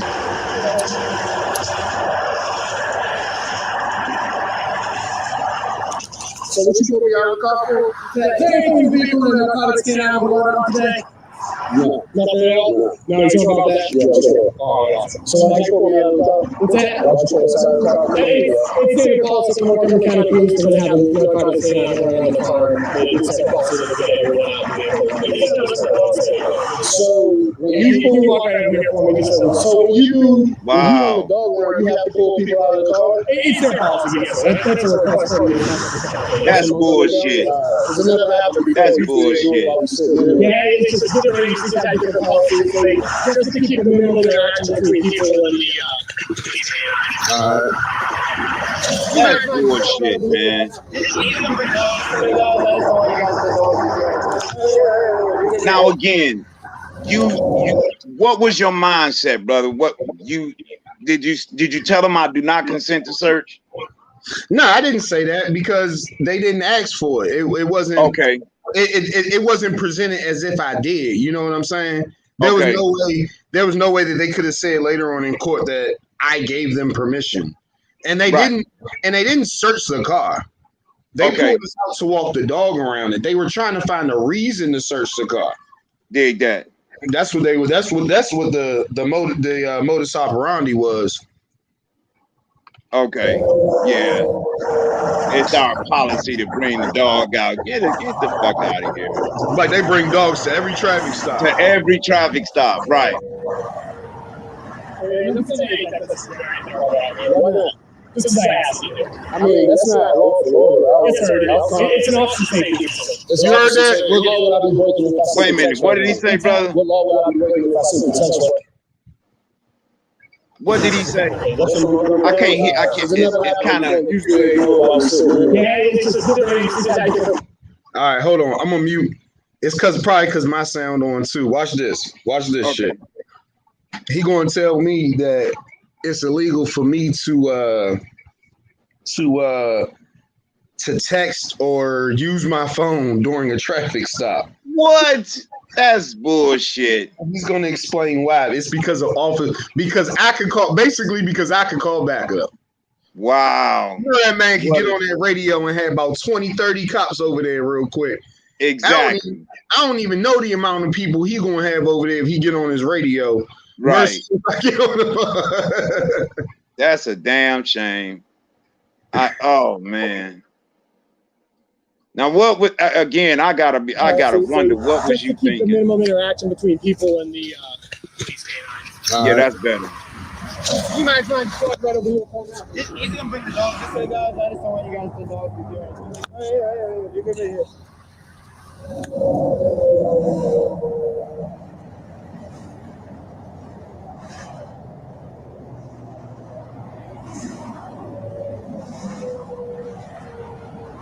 Don't be sending any text messages or anything while we're out here. Why not? Just because I asked you to. I mean, that's not nah. Yes, sir, it is. It's an officer safety concern. It's Bullshit. That's absolute bullshit. Don't be sending any texts. Get out of here. Where's that law? You got to show me that. So what law would I be breaking if I sent the text right now? What's that? What law would I be breaking if I sent the text right now? You'd be breaking the law of failing to comply with the law. Why would that? That's not. What statute would I be breaking? I've had failing to obey. Yeah, swap back over. Come on, guy. You would be breaking the statute failing to obey a lawful order. That's not a lawful order. Yes, sir. I've had issues before in the past where people have sent text messages to their friends. That has nothing to do with me. All of a sudden, there's 30 of you and 2 of us here. I mean, I understand. Oh my God! But that's not a lawful order. Yes, sir. It's not. I'm not going to jail for sending a text or receiving a citation for doing that. Okay. That's absolute So, bullshit, Shepherd? man. I think it's Mad Dog. You these motherfuckers, boy. I can't hear you, bro. I can't. You're on mute, brother. My bad. There you go. There you go. I said, yo, this is crazy. I had to argue. Normally I don't argue, but I had to argue with him on that one because I was like, that's bullshit. This is the greatest BS I've ever seen. Right. I would have started. Well, what happened when they came? What did they do when they came? To that? Just me. Just to be. Well, what happened? You had 30 motherfuckers come up here on you, and it was only 2 of y'all. How did y'all handle it? See, I was live streaming on my phone. Right. When that happened, and then I tried to make it look like I sent the text right in his face because he kept looking like, "What you gonna do about?" You know what I'm saying? Like, you ain't about to. Now I'm about to flex. Look, now I got the kids with me. I'm like, hold on, this nigga done made up a law. I'm on his ass, yo. Hold on. He done made up a law.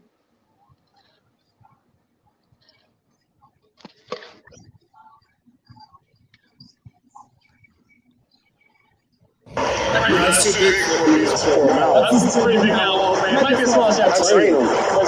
Yeah. What kind of training you do? I be mad as hell when them dogs jump up and scratch your car. Oh man, my dog is huge, and I don't let. He done jumped on the side of my car and scratched the hell out of it. Oh man. Now who was trying to? Now look. I ain't gonna get too deep into it because that's not what I do as a profession. Right. Bruh, he was trying to make that dog hit. He ran the dog around 2 times. Of course. And he was trying to make the dog hit. The dog did not hit. The dog was more interested in what was in the police car than in my car. Like, I guess he might have took that dog away from his toy, whatever the case may be. But it wasn't nothing illegal in the car anyway. Right. But you see how I point out, like, oh, he walking the dog around the car for the 2nd time. You know what I'm saying? Like, what'd he say? They ain't say nothing. And I just made it, and I asked what kind of dog it was. The dude pulled out it was a Dutch Shepherd. And he said, "Oh, I think it's a Malinois." And I'm like, "That ain't no Malinois." And then he's sitting there like, "Hold up, what you know about?" I know about these joints, bro. Right.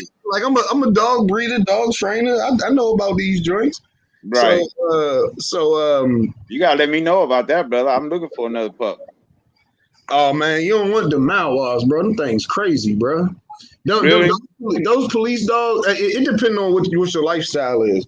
If you got time for it, you got time for it. But if you don't, I actually, but I give you a little background on me. Just I ain't gonna give too much, but I am in a wheelchair. I have a disability, combat injury, and I'm home most of the times. I have my buddy Odin. It's just me and him. I had a bulldog named Bishop, and I lost him a couple years back.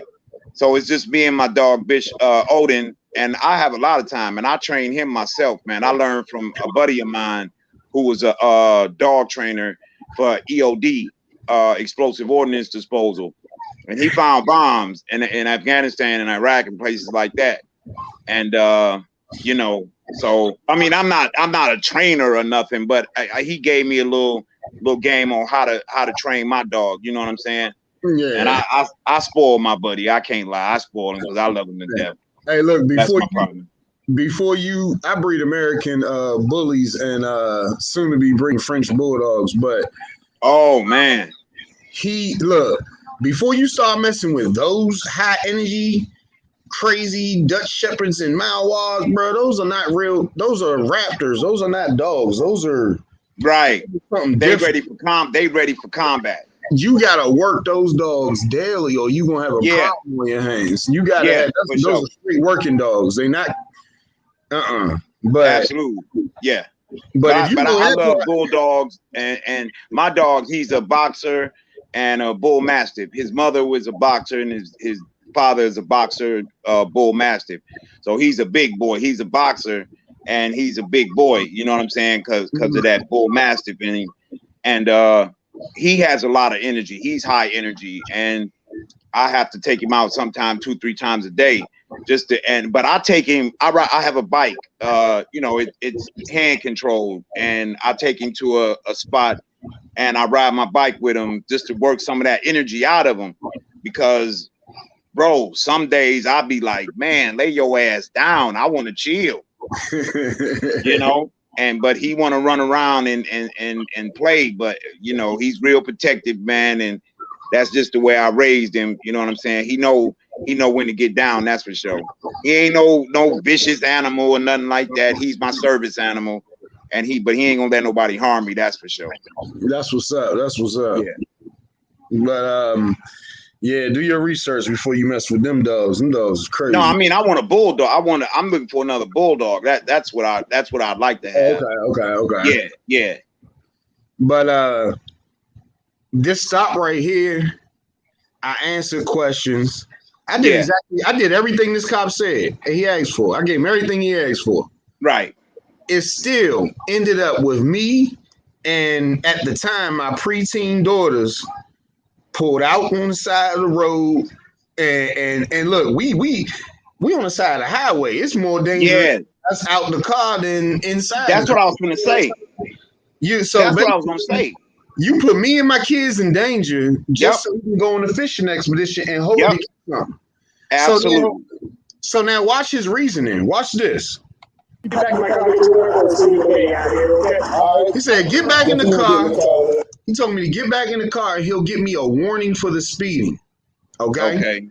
So now he said my tags was expired. Due to COVID-19, it was there was like some mandate where your tags can be expired. People definitely closed. So he pulled me over for that. I mean, I guess it's a legit reason. I don't think it's legit because of the mandate. Don't get me lying, and I ain't gonna get no false information. But right. But that's a bullshit reason at the end of the day. Then he said I was speeding. He said I was doing 76 in the 55.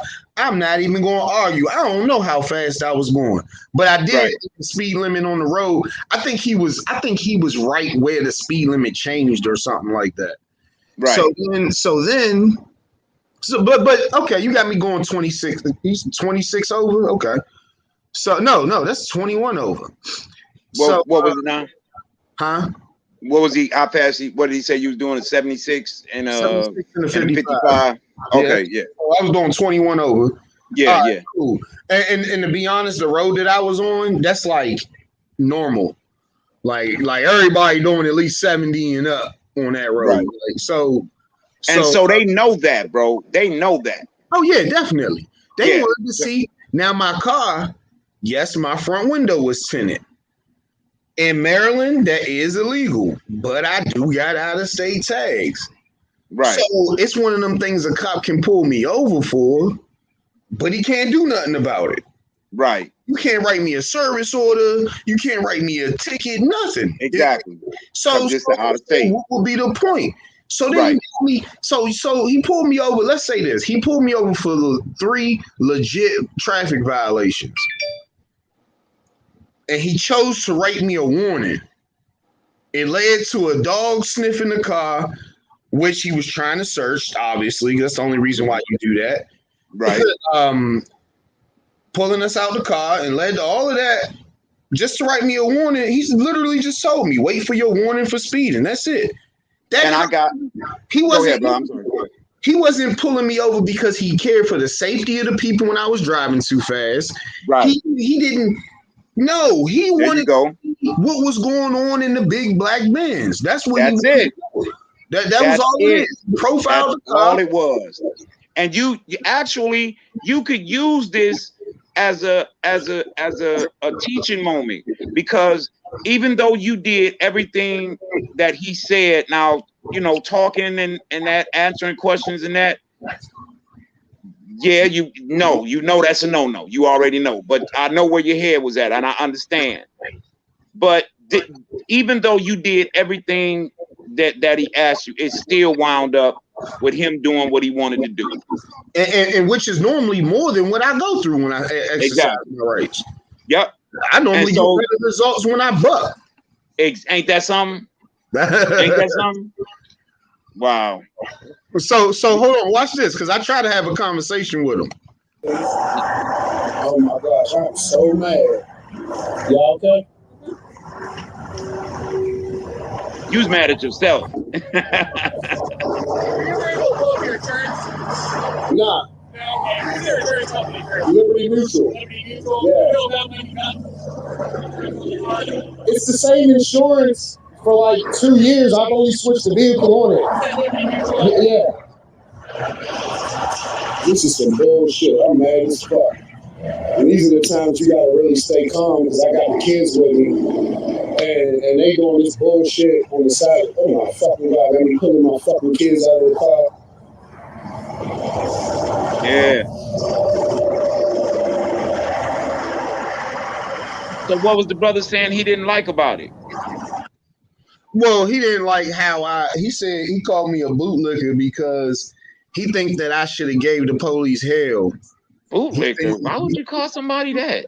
That's disrespectful as hell. Yeah, nobody called me a bootlicker. I got too much proof that I go like right. Hey, you can't call if you call me a bootlicker, you done already lost your credibility. You exactly. He ain't even watched your videos then. That's how I look at it. No, I ain't never seen you bow down like that. And most of the people and for real, I still bugged harder than most people on this video. Yep. Which is crazy. But it's wild that that he was able to think that way. You know what I'm saying? And yeah, I wanted to point out to him there is a time before this stop. I would say I'm always going to exercise my rights. After this stop, I had to be real with myself. There's times when I'm not going to. And not because and I'm not I do not believe that doing what they want you to do makes it easier. No, I do not believe nothing like it doesn't. that. No, it does not. But depending on the circumstances, I might. Now, you if have to pull me over, if some cop pulled me over and be like, "Look, it was just a bank robbery down the street. Somebody was driving a black car. Blah blah blah blah blah." They ain't doing their job. Yeah, I'm not going. I'm gonna give them my ID. Right. I'm gonna go ahead because when you wasting time with me, you ain't gonna be able to go do your job and catch whoever else. You know what I'm saying? So, but now if they go a little bit further than that, then it is what it is. Now, now you got row, and it is a time and a place, brother. You are right. I do agree.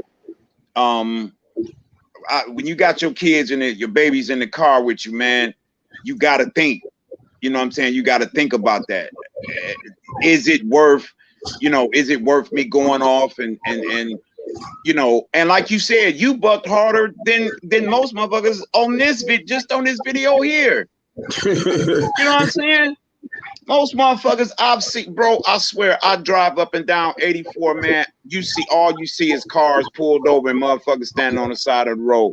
I ain't never been yanked out. I ain't never been pulled out my car. And I done had them say, try to get me to roll down both windows so they can get the cross draft, to see if they can smell something. The little tricks that they play, little games that they play.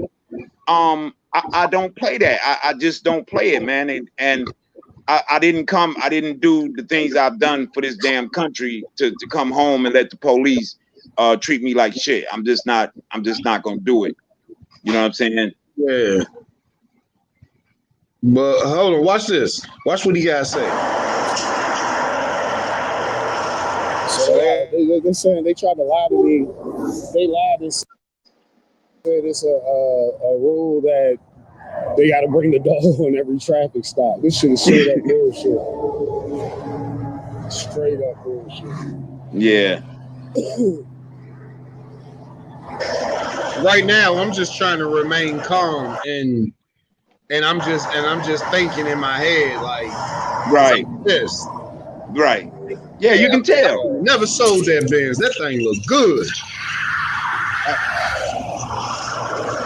Oh, there she go. Oh, okay. Yeah, man. Yeah. I do remember this video, bro. Now I do remember this video.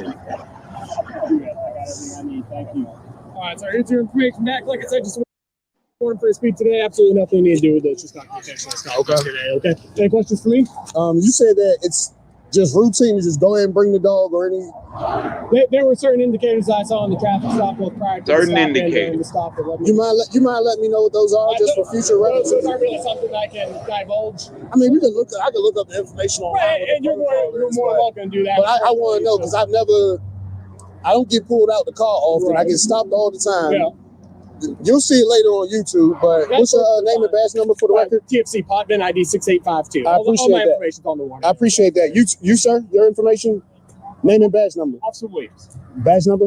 1247. 1247. I appreciate you, Officer Williams. Free to go. You have a great day. Trooper, your name and badge number? Doyle, 6144. I appreciate you.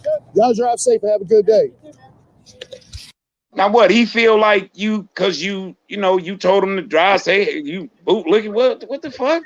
I don't know why I tried to get him on I tried to get him on here to let him, state his claim, talk about it. Yeah. I wanted to hear what he had to say about it. Some people are extremists, so I ain't gonna say nothing bad about it right now. See, he just might he might be a lot more passionate than I am. You know what I'm saying? That's how right. Some people are. And I mean, I can say that to a certain extent, I'm not an extremist with it. But I'm not going there's certain things I'm just not gonna do. You know what I'm saying? I'm not gonna just let them walk all over my rights, man. I exercise them. That I do it because it's the right thing to do. You have rights, and and you should exercise them. The police should, if you let them just walk all over, especially like if you in the hood, if you live in the hood, like I'm from East 7 Mile, bro. That's the hood, like in Detroit. That's the hood. I don't know if you've been to the D before, but certain areas over there, it's the hood. And the cops just, man, you get pulled over just like that, just for coming out the wrong street. You know what I'm saying? Coming out a certain street. Well, we know it's a drug house down there, so we pulling you over for that. You know what I'm saying? So you gotta know how to handle it, bro. And I ain't mad at you for the way you handled it, bro. To be honest, I'm not mad at you for the way you handled it. Man, that it's I don't know, man. It's scary how people view things, but that I can say this. I can say I don't care what somebody think about my action with the police interaction. Right. But that would be a lie, because if everybody started voting the right people in the place so we could do something about this, I'm going to care what they think about it. You know what I'm saying? Yeah, that. Some people look at it like when we was talking about when you first got on here. You ain't got to say that you're exercising your rights. You can just exercise them. Just exercise them. That's but it. Some people think it's rude when they don't understand what's going on. Exactly. If I tell them, I'm not rolling my window down. The only reason why I said I wasn't going to roll it down is so he stopped asking me and move on to the next point.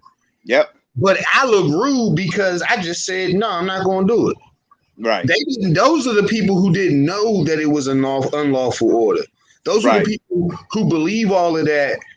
Back to blue and all that bullshit. Police safety bullshit. Because, man, police safety, I'm not going to listen to no dude strapped up to a T with body armor tell me that he needs to feel safe while he dealing with me. All I got is my hands. Nah, bro, we not moving there. You ain't pulled Mike Tyson or Bruce Lee over. I don't want to hear nothing about none of that. And then, you know what's crazy about that that video where I didn't roll my window down? I got pulled over either the night before or the night prior to that. It was about 9 p.m. And It was dark out. Mm-hmm. That one cop by himself had no problem approaching my cracked window that was cracked about the same amount, giving me my ticket and getting the hell on. Right. They ain't had no issue with that. So then these other cops at 9 a.m. in the morning when it's nice and bright outside, they scared. They scared, bro. They scared. That shit crazy. Fuck out of here. That shit. That's that boy. The one video that just tears my heart out, man, is Philando Castile. Bruh. That video. You know, that's the worst one. If you ask me, I ain't gonna say it's the worst. If you ask me, bro, when they, you know, everybody remembers Breonna Taylor, George Floyd, Philando Castile, all these people. Philando Castile hit me so hard, bro. Yeah, that really hit. That was a man. That was a man. Look, taking care of another man's child and a woman, doing the right thing every day. Yep. And the only thing you could say bad about this dude was that he smoked some weed. That he smoked some weed. But because the thing, it's to make, they got to make him look bad. They got to. That's what they do. They got to make us look bad, man. Protect and serve themselves. Exactly. and Philando Castile, bro, that shit hurt because I was like, the moment it happened, I looked him up. Because I hate how I knew the first thing they was going to do is go into his criminal record and make it sound like his life didn't matter. Yep. Just because he got into a fight or a domestic dispute or sold some drugs or whatever the case may be, they're going to make it seem like his life didn't matter then. Exactly. When we saw in that video, bro, we are people. And we ain't always right when we try to read emotions. But everybody knew that cop knew he fucked up at the end of that shooting. Yep. Everybody knew it. Yep. Then after the fact, the insensitivity, you pulled the child out the car and then you pulled the girl out at gunpoint. At gunpoint, bro. And at the end of the day, still not one crime had been committed. Not one. And here's another terrifying part. He fired that gun while that man, one of them bullets could have went, all them bullets could have went through that van, traveled up and hit his baby sitting in the back seat, could have went through his side and hit his woman sitting on the side. They wouldn't have gave a fuck. They wouldn't have cared. It don't matter. And it's crazy because all the cop has to do is prove that he was scared. That's it. That's it. Once he proved that he's scared, man, your life ain't mean nothing. It was a your life don't mean shit. It was a oops. They might give you a couple of dollars. They might give your family a couple of dollars, but nah, bro. Nah, this is I terrible. don't have nothing to do with that. Yeah, it is. And like you said, that really you know, the young brother, what's his name? Oh, pardon me for getting his name. The young brother who the dude killed. Oh, forgive me for his name slips my mind. The young kid, the one kind of like with all this really started when it really hit the fan. The fat dude who shot. Michael. It was not Michael Brown. Not Michael Brown. No, the young kid where you can hear the boy screaming, and it was trying to say that was him screaming. Where the cops, he on the phone with the cops, and he told them. The lady cop actually told him, "Don't follow the young boy." His name on the tip of my tongue, man. I can't believe I can't remember his name slipping my mind. Trayvon, are you? Trayvon Martin. Oh, Pardon me, young brother. Rest in peace, brother. Oh man, that breaks my heart. To hey man, see that one was so different because you can't even blame the police. You could just blame the bitch ass nigga that wanted to be a police. That's the point. That's where I'm going. Yeah, and they hire people like that, bro. They hire people like him. So he killed this young boy and then made it like his life. Because that's what we are to them. We're just animals to them, bro. We all violent thugs to them. We all violent criminals to them. That's how I feel about it. We all violent criminals to them. So my life, I'm scared. Now, don't get me wrong. I know white folks get shot and they get beat up by the cops, and I've seen videos of it. I've seen them get their rights violated too. Mm-hmm. But I can't talk about them. I can only talk about us because I see what our life means to them, and it breaks my heart, brother. All right, see now the George Zimmerman. Do you this happened up where I live at? It's a Did you hear about the Asian cop who just killed two guys? He just killed two guys outside of his apartment building, and he lied about it. He was a Pentagon. He was a cop for the Pentagon. Okay. But on his way to work, he killed two guys who he said was breaking into a car or something like that. It's on the news everywhere up here. I don't know if it reached you. I haven't heard it, brother. I haven't heard it. Well, I'm gonna look it up when I get it. He reminds me of George Zimmerman. He was that damn, what's his name? Hold on, I'm gonna look it up. I'm gonna look it up. This one's crazy, but he killed two guys and he lied about how it happened, and they immediately, like, his story just didn't add up with what had happened. Like the hold on, I can't walk and chew bubble gum. Take your time. Go ahead, take your time, brother.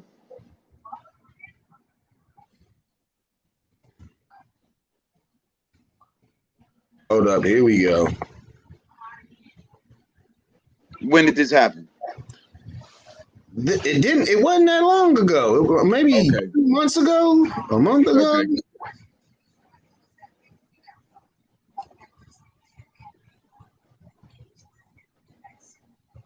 And that you know, now that I'll tell you, my sons, you know, they carry now, man, in Detroit, and it kind of scares me, bro, to be honest with you, and because that could have been my son, Philando Castile. That could be my son. You know what I'm saying? Who does everything right, and he still get murked. You know what I'm saying? That man, oh man, that's crazy. It's literally. Yeah. Hold on, I'm about to. Hey, 357 Sig. We about to see the video right now. I'm getting good at this. Hold up. Hey, bro, my hands don't barely work. I'm over here pushing all types of buttons. Oh man, I messed up. Is there sound? No, I can't hear it. You're considering now? StreamYard? Oh yeah, there you go. The shot so that you can see how easy StreamYard. Social justice activists are demanding complete transparency on this shooting. But right now, Tacoma Park Police are pleading with the public for patience as they continue the investigation. A spokesman for the Montgomery County State's Attorney says they are still interviewing people and reviewing the video from surveillance cameras overlooking the parking lot here and around the area. Someone say get down, and then there's shots fired. Police say the off-duty officer told them he found several.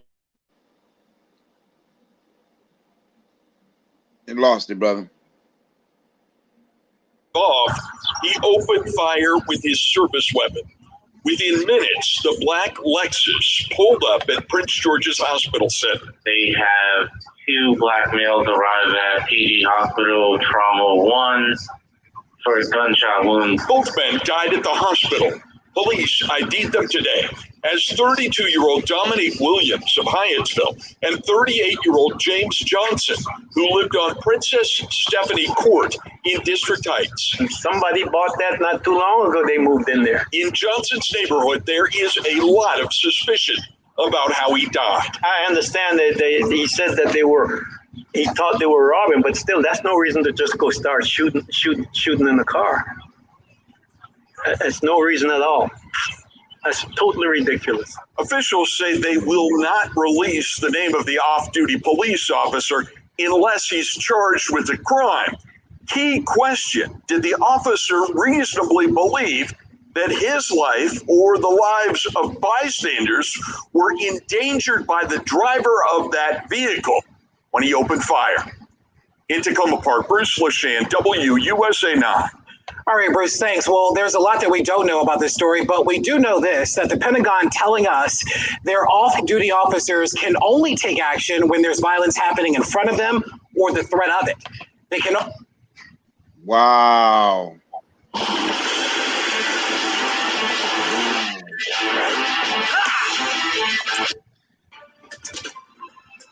Well, that's right, Adam. And legal experts say that the only way that this shooting could possibly have been justified is if Officer Dixon or people around him were in imminent danger. But detectives say in charging documents that both the victims in this case were shot in the back.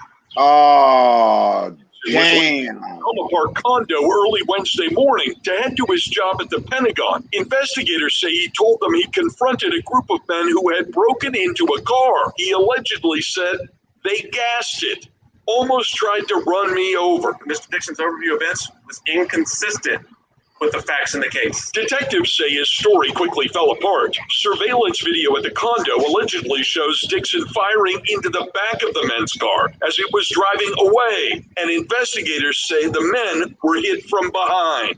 Williams and Johnson were both shot in the rear upper torso, back area. Police say the driver, 36-year-old Michael Thomas of D.C., raced an injured Dominique Williams and James Johnson of Prince George's to the hospital, but they were both dead on arrival. You can't shoot people for property crimes. Nobody can do that. It's just wrong. And we don't want people being vigilantes. That's not the kind of community we have.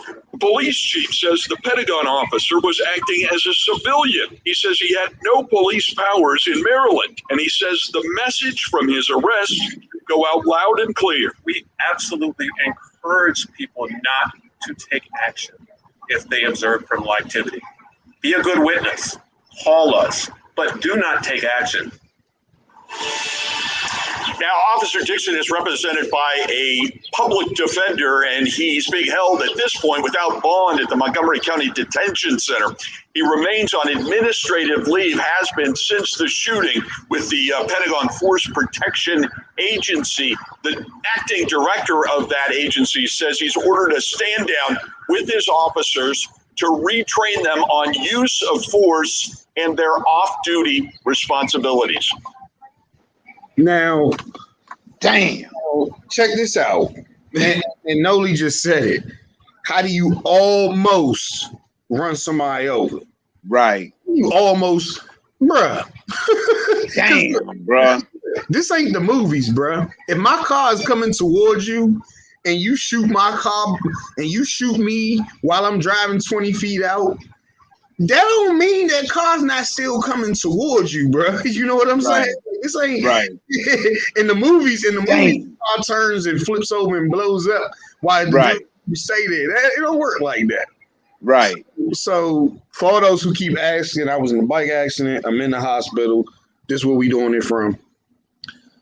Thanks for the well wishes.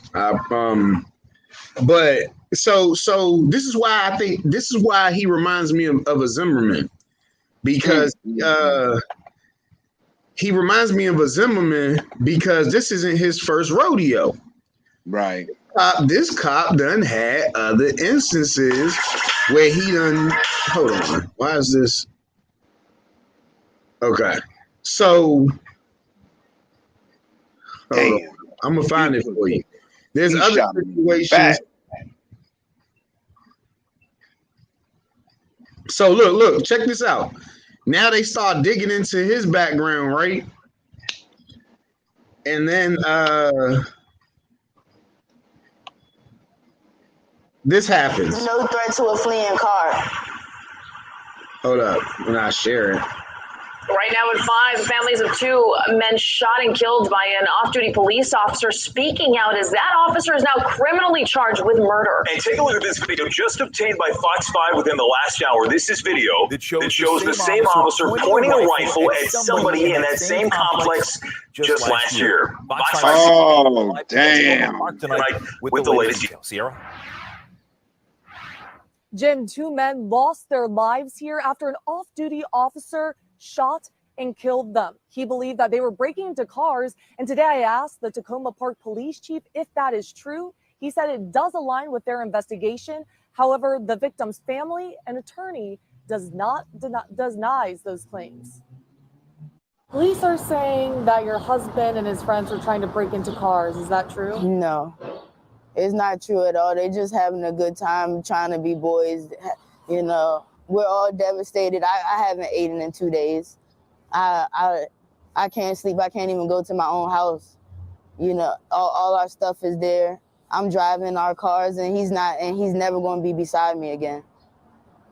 It's devastating. Husband James Johnson and her husband James. Oh Johnson man, he got a new baby. Williams died after Officer Dixon shot them. Dixon is now charged with 2 counts of second-degree murder as well as attempted second-degree murder against Michael Thomas. He was driving the car that was shot at. Fox 5 spoke to him today by phone. He said he was grazed by a bullet and saw his 2 best friends die. He is still terrified and hasn't been able to sleep at night.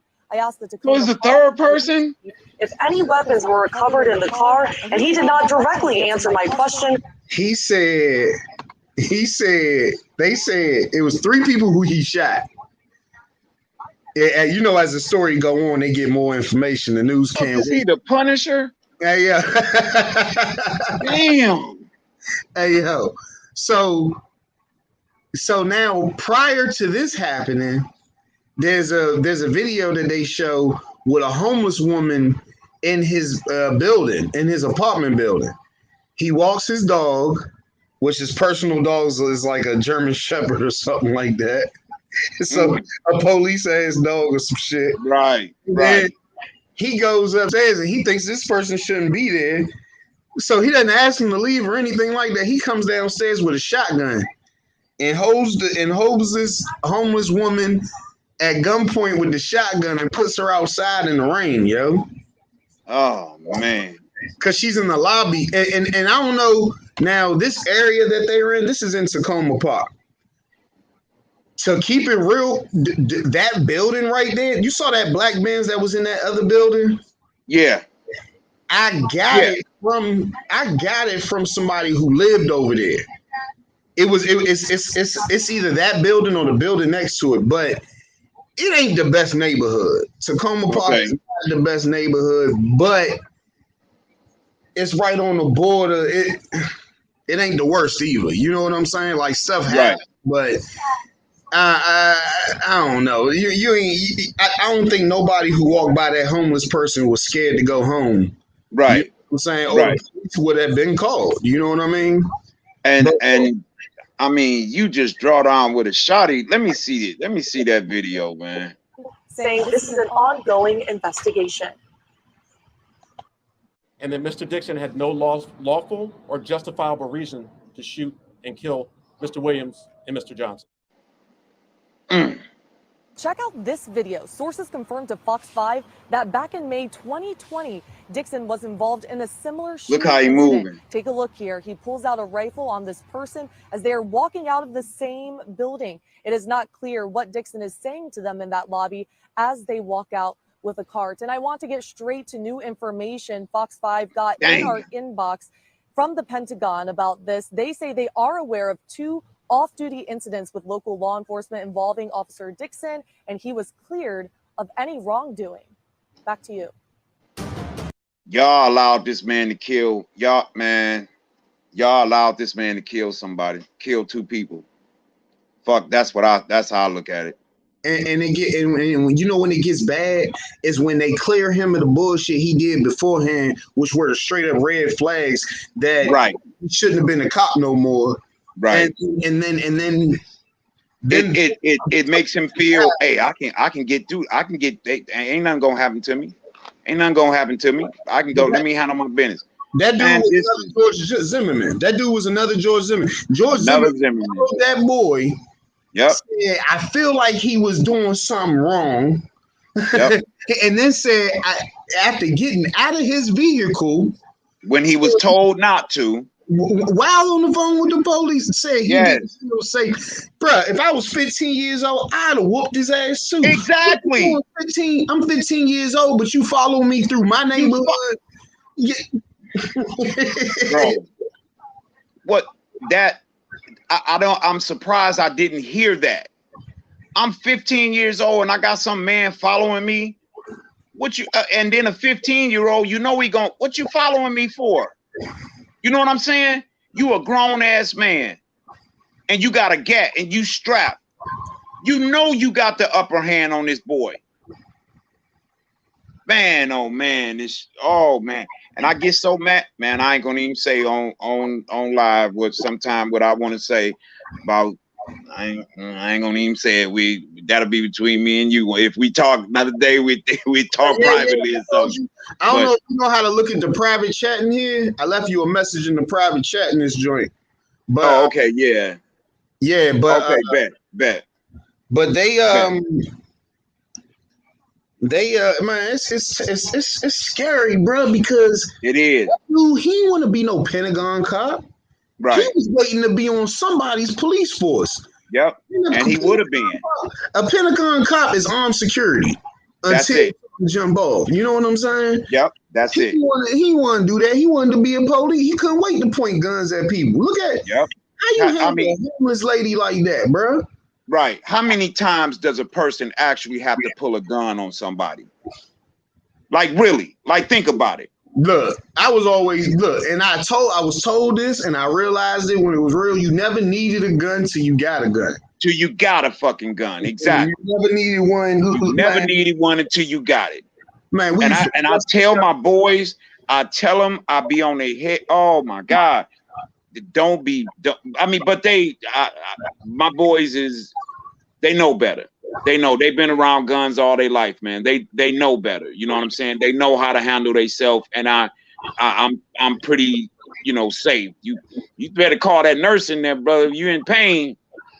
Oh no, I gotta stretch it out sometimes. It's all new skin growing up under here. Oh, they had to give you skin grafts? No. I just be having a skin graft. I'm oh man. Yeah, I'm almost. I was almost there in a couple spots, but nah. Yeah. But all this road rash, man, it's tight. As it's healing, you feel it tightening up. You guys stretch. Yeah. But man, I ain't gonna do too much moving on here. Y'all gonna hear me scream. This show hurt. Yeah. Just relax, brother. Don't let it. Man, brother, I'm gonna make sure I leave my email, man. We gonna have to chop it up. I'm gonna let my buddy take him out because he been he won't go out. He looking at me. You want to go out? Yeah. Brother, I enjoyed talking to you, man. I like I said, the first video I saw of yours, man, I was a fan. I hit it. I said, let me holler at this, bro. Let me subscribe. I never caught you live, man, but I was glad I was able to. Now, haters got to be in the hospital, man. I mean, hey man, that's life, man. I can't. Yeah. It is what it is. Hey man, you know what's crazy? Everybody thought, cause I ride crazy. I'm riding wheelies. I do wild stuff. Everybody thought, man, Rose doing something crazy and crashed. I look. I built the bike. I was taking it out for a little test ride. Right. Got clipped by somebody else. Took me out of it, bro. But it is what it is. Man, it's part of God's plan, man. I just yell alhamdulillah because you gotta be careful, brother. You got to be. I'm still here, baby. Yep. So that's telling you something. Be careful because you're still here. You know what I'm saying? I'm glad it didn't take you out of here, man. You got to be careful riding them bikes. I rode one in my life because I saw too many guys, too many I had one, but bro, the funny thing, last summer, man, I saw a kid, he riding a bike and they was doing the 4th of July, man. Guy rides out. I never saw this in my life, man. The car pulled out and he coming mashing, and the car my man didn't see him, and this guy went flying, man. That was the worst thing I'd ever seen in my goddamn. I done seen some shit, but to see that man's body hit the ground the way it did, that shit was terrible, man. And that he died when they say he died when he hit the ground. Man, so when he hit the ground. It's honestly, bro. Imagine being on a bike, right? And these bikes are loud. They not quiet. and the man that just crashed next to you, you hear him screaming in his helmet. Like I done seen some crazy stuff. And to be honest with you, in this accident, I was aware of the whole thing. Like I saw the whole. How you doing? How you doing? I'm still up. I ain't trying to lay down on this. Did you pass out? Oh, my bad. Nah, I never passed out. Did you get cleaned up today? No, I didn't. You don't want to? Nah, I'll wait till the morning. Thank you though. I'm gonna give you your pain pills if that's okay. Yes, it is fine. I love some pain pills. Check your Brother, you go on and handle your business, man. Get comfortable, man, and try to get you some rest, man. You probably need it. Shit. Nah, I've been sleeping all day. Oh, okay. Hey, but I enjoyed you up on the panel, bro. Come Absolutely, brother. Man, you get. I promise. I promise. I'ma holler at you. I'm gonna leave my email too before I leave out. I bet. All right, brother. Be easy, man. No problem. All right. We had Kamal over there representing Detroit. I ain't moved that leg in so long. That thing hurt. Did it work?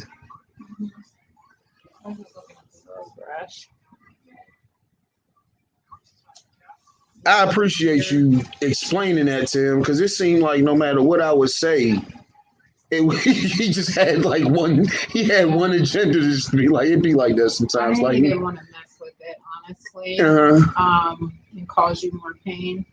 But apparently, what was sticking was the tape.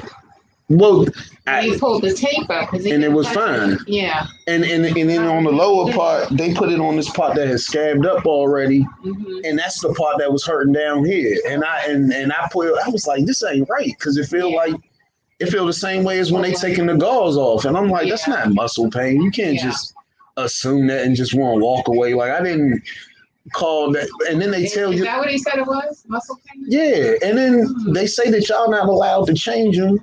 When you don't want to change them, what am I supposed to do? I mean, we typically do dressing changes, but because this is so involved Mm-hmm. and it causes you a lot of pain, they prefer to do it until it's more under control.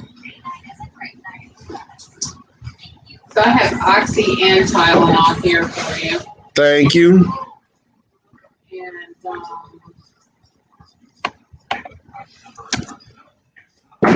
you said, what's your pain level? I'm sorry. Right now, like a 7.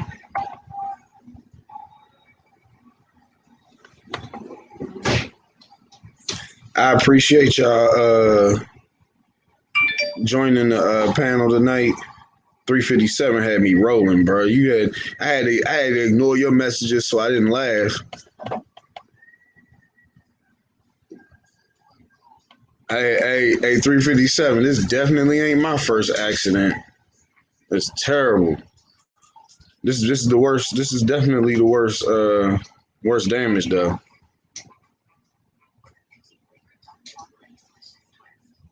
And Drizzy 514, look up on YouTube. They got stuff better than BB guns you can carry. They might even be better than guns in certain instances. To be quiet. I could you might want to check them out. But I thank you guys all for watching. Thanks for being here. Leave a comment of what you think. Any videos you want to talk about in the future when we do this. 2 Tylenol, 2 Oxy. Let me know and we'll do it.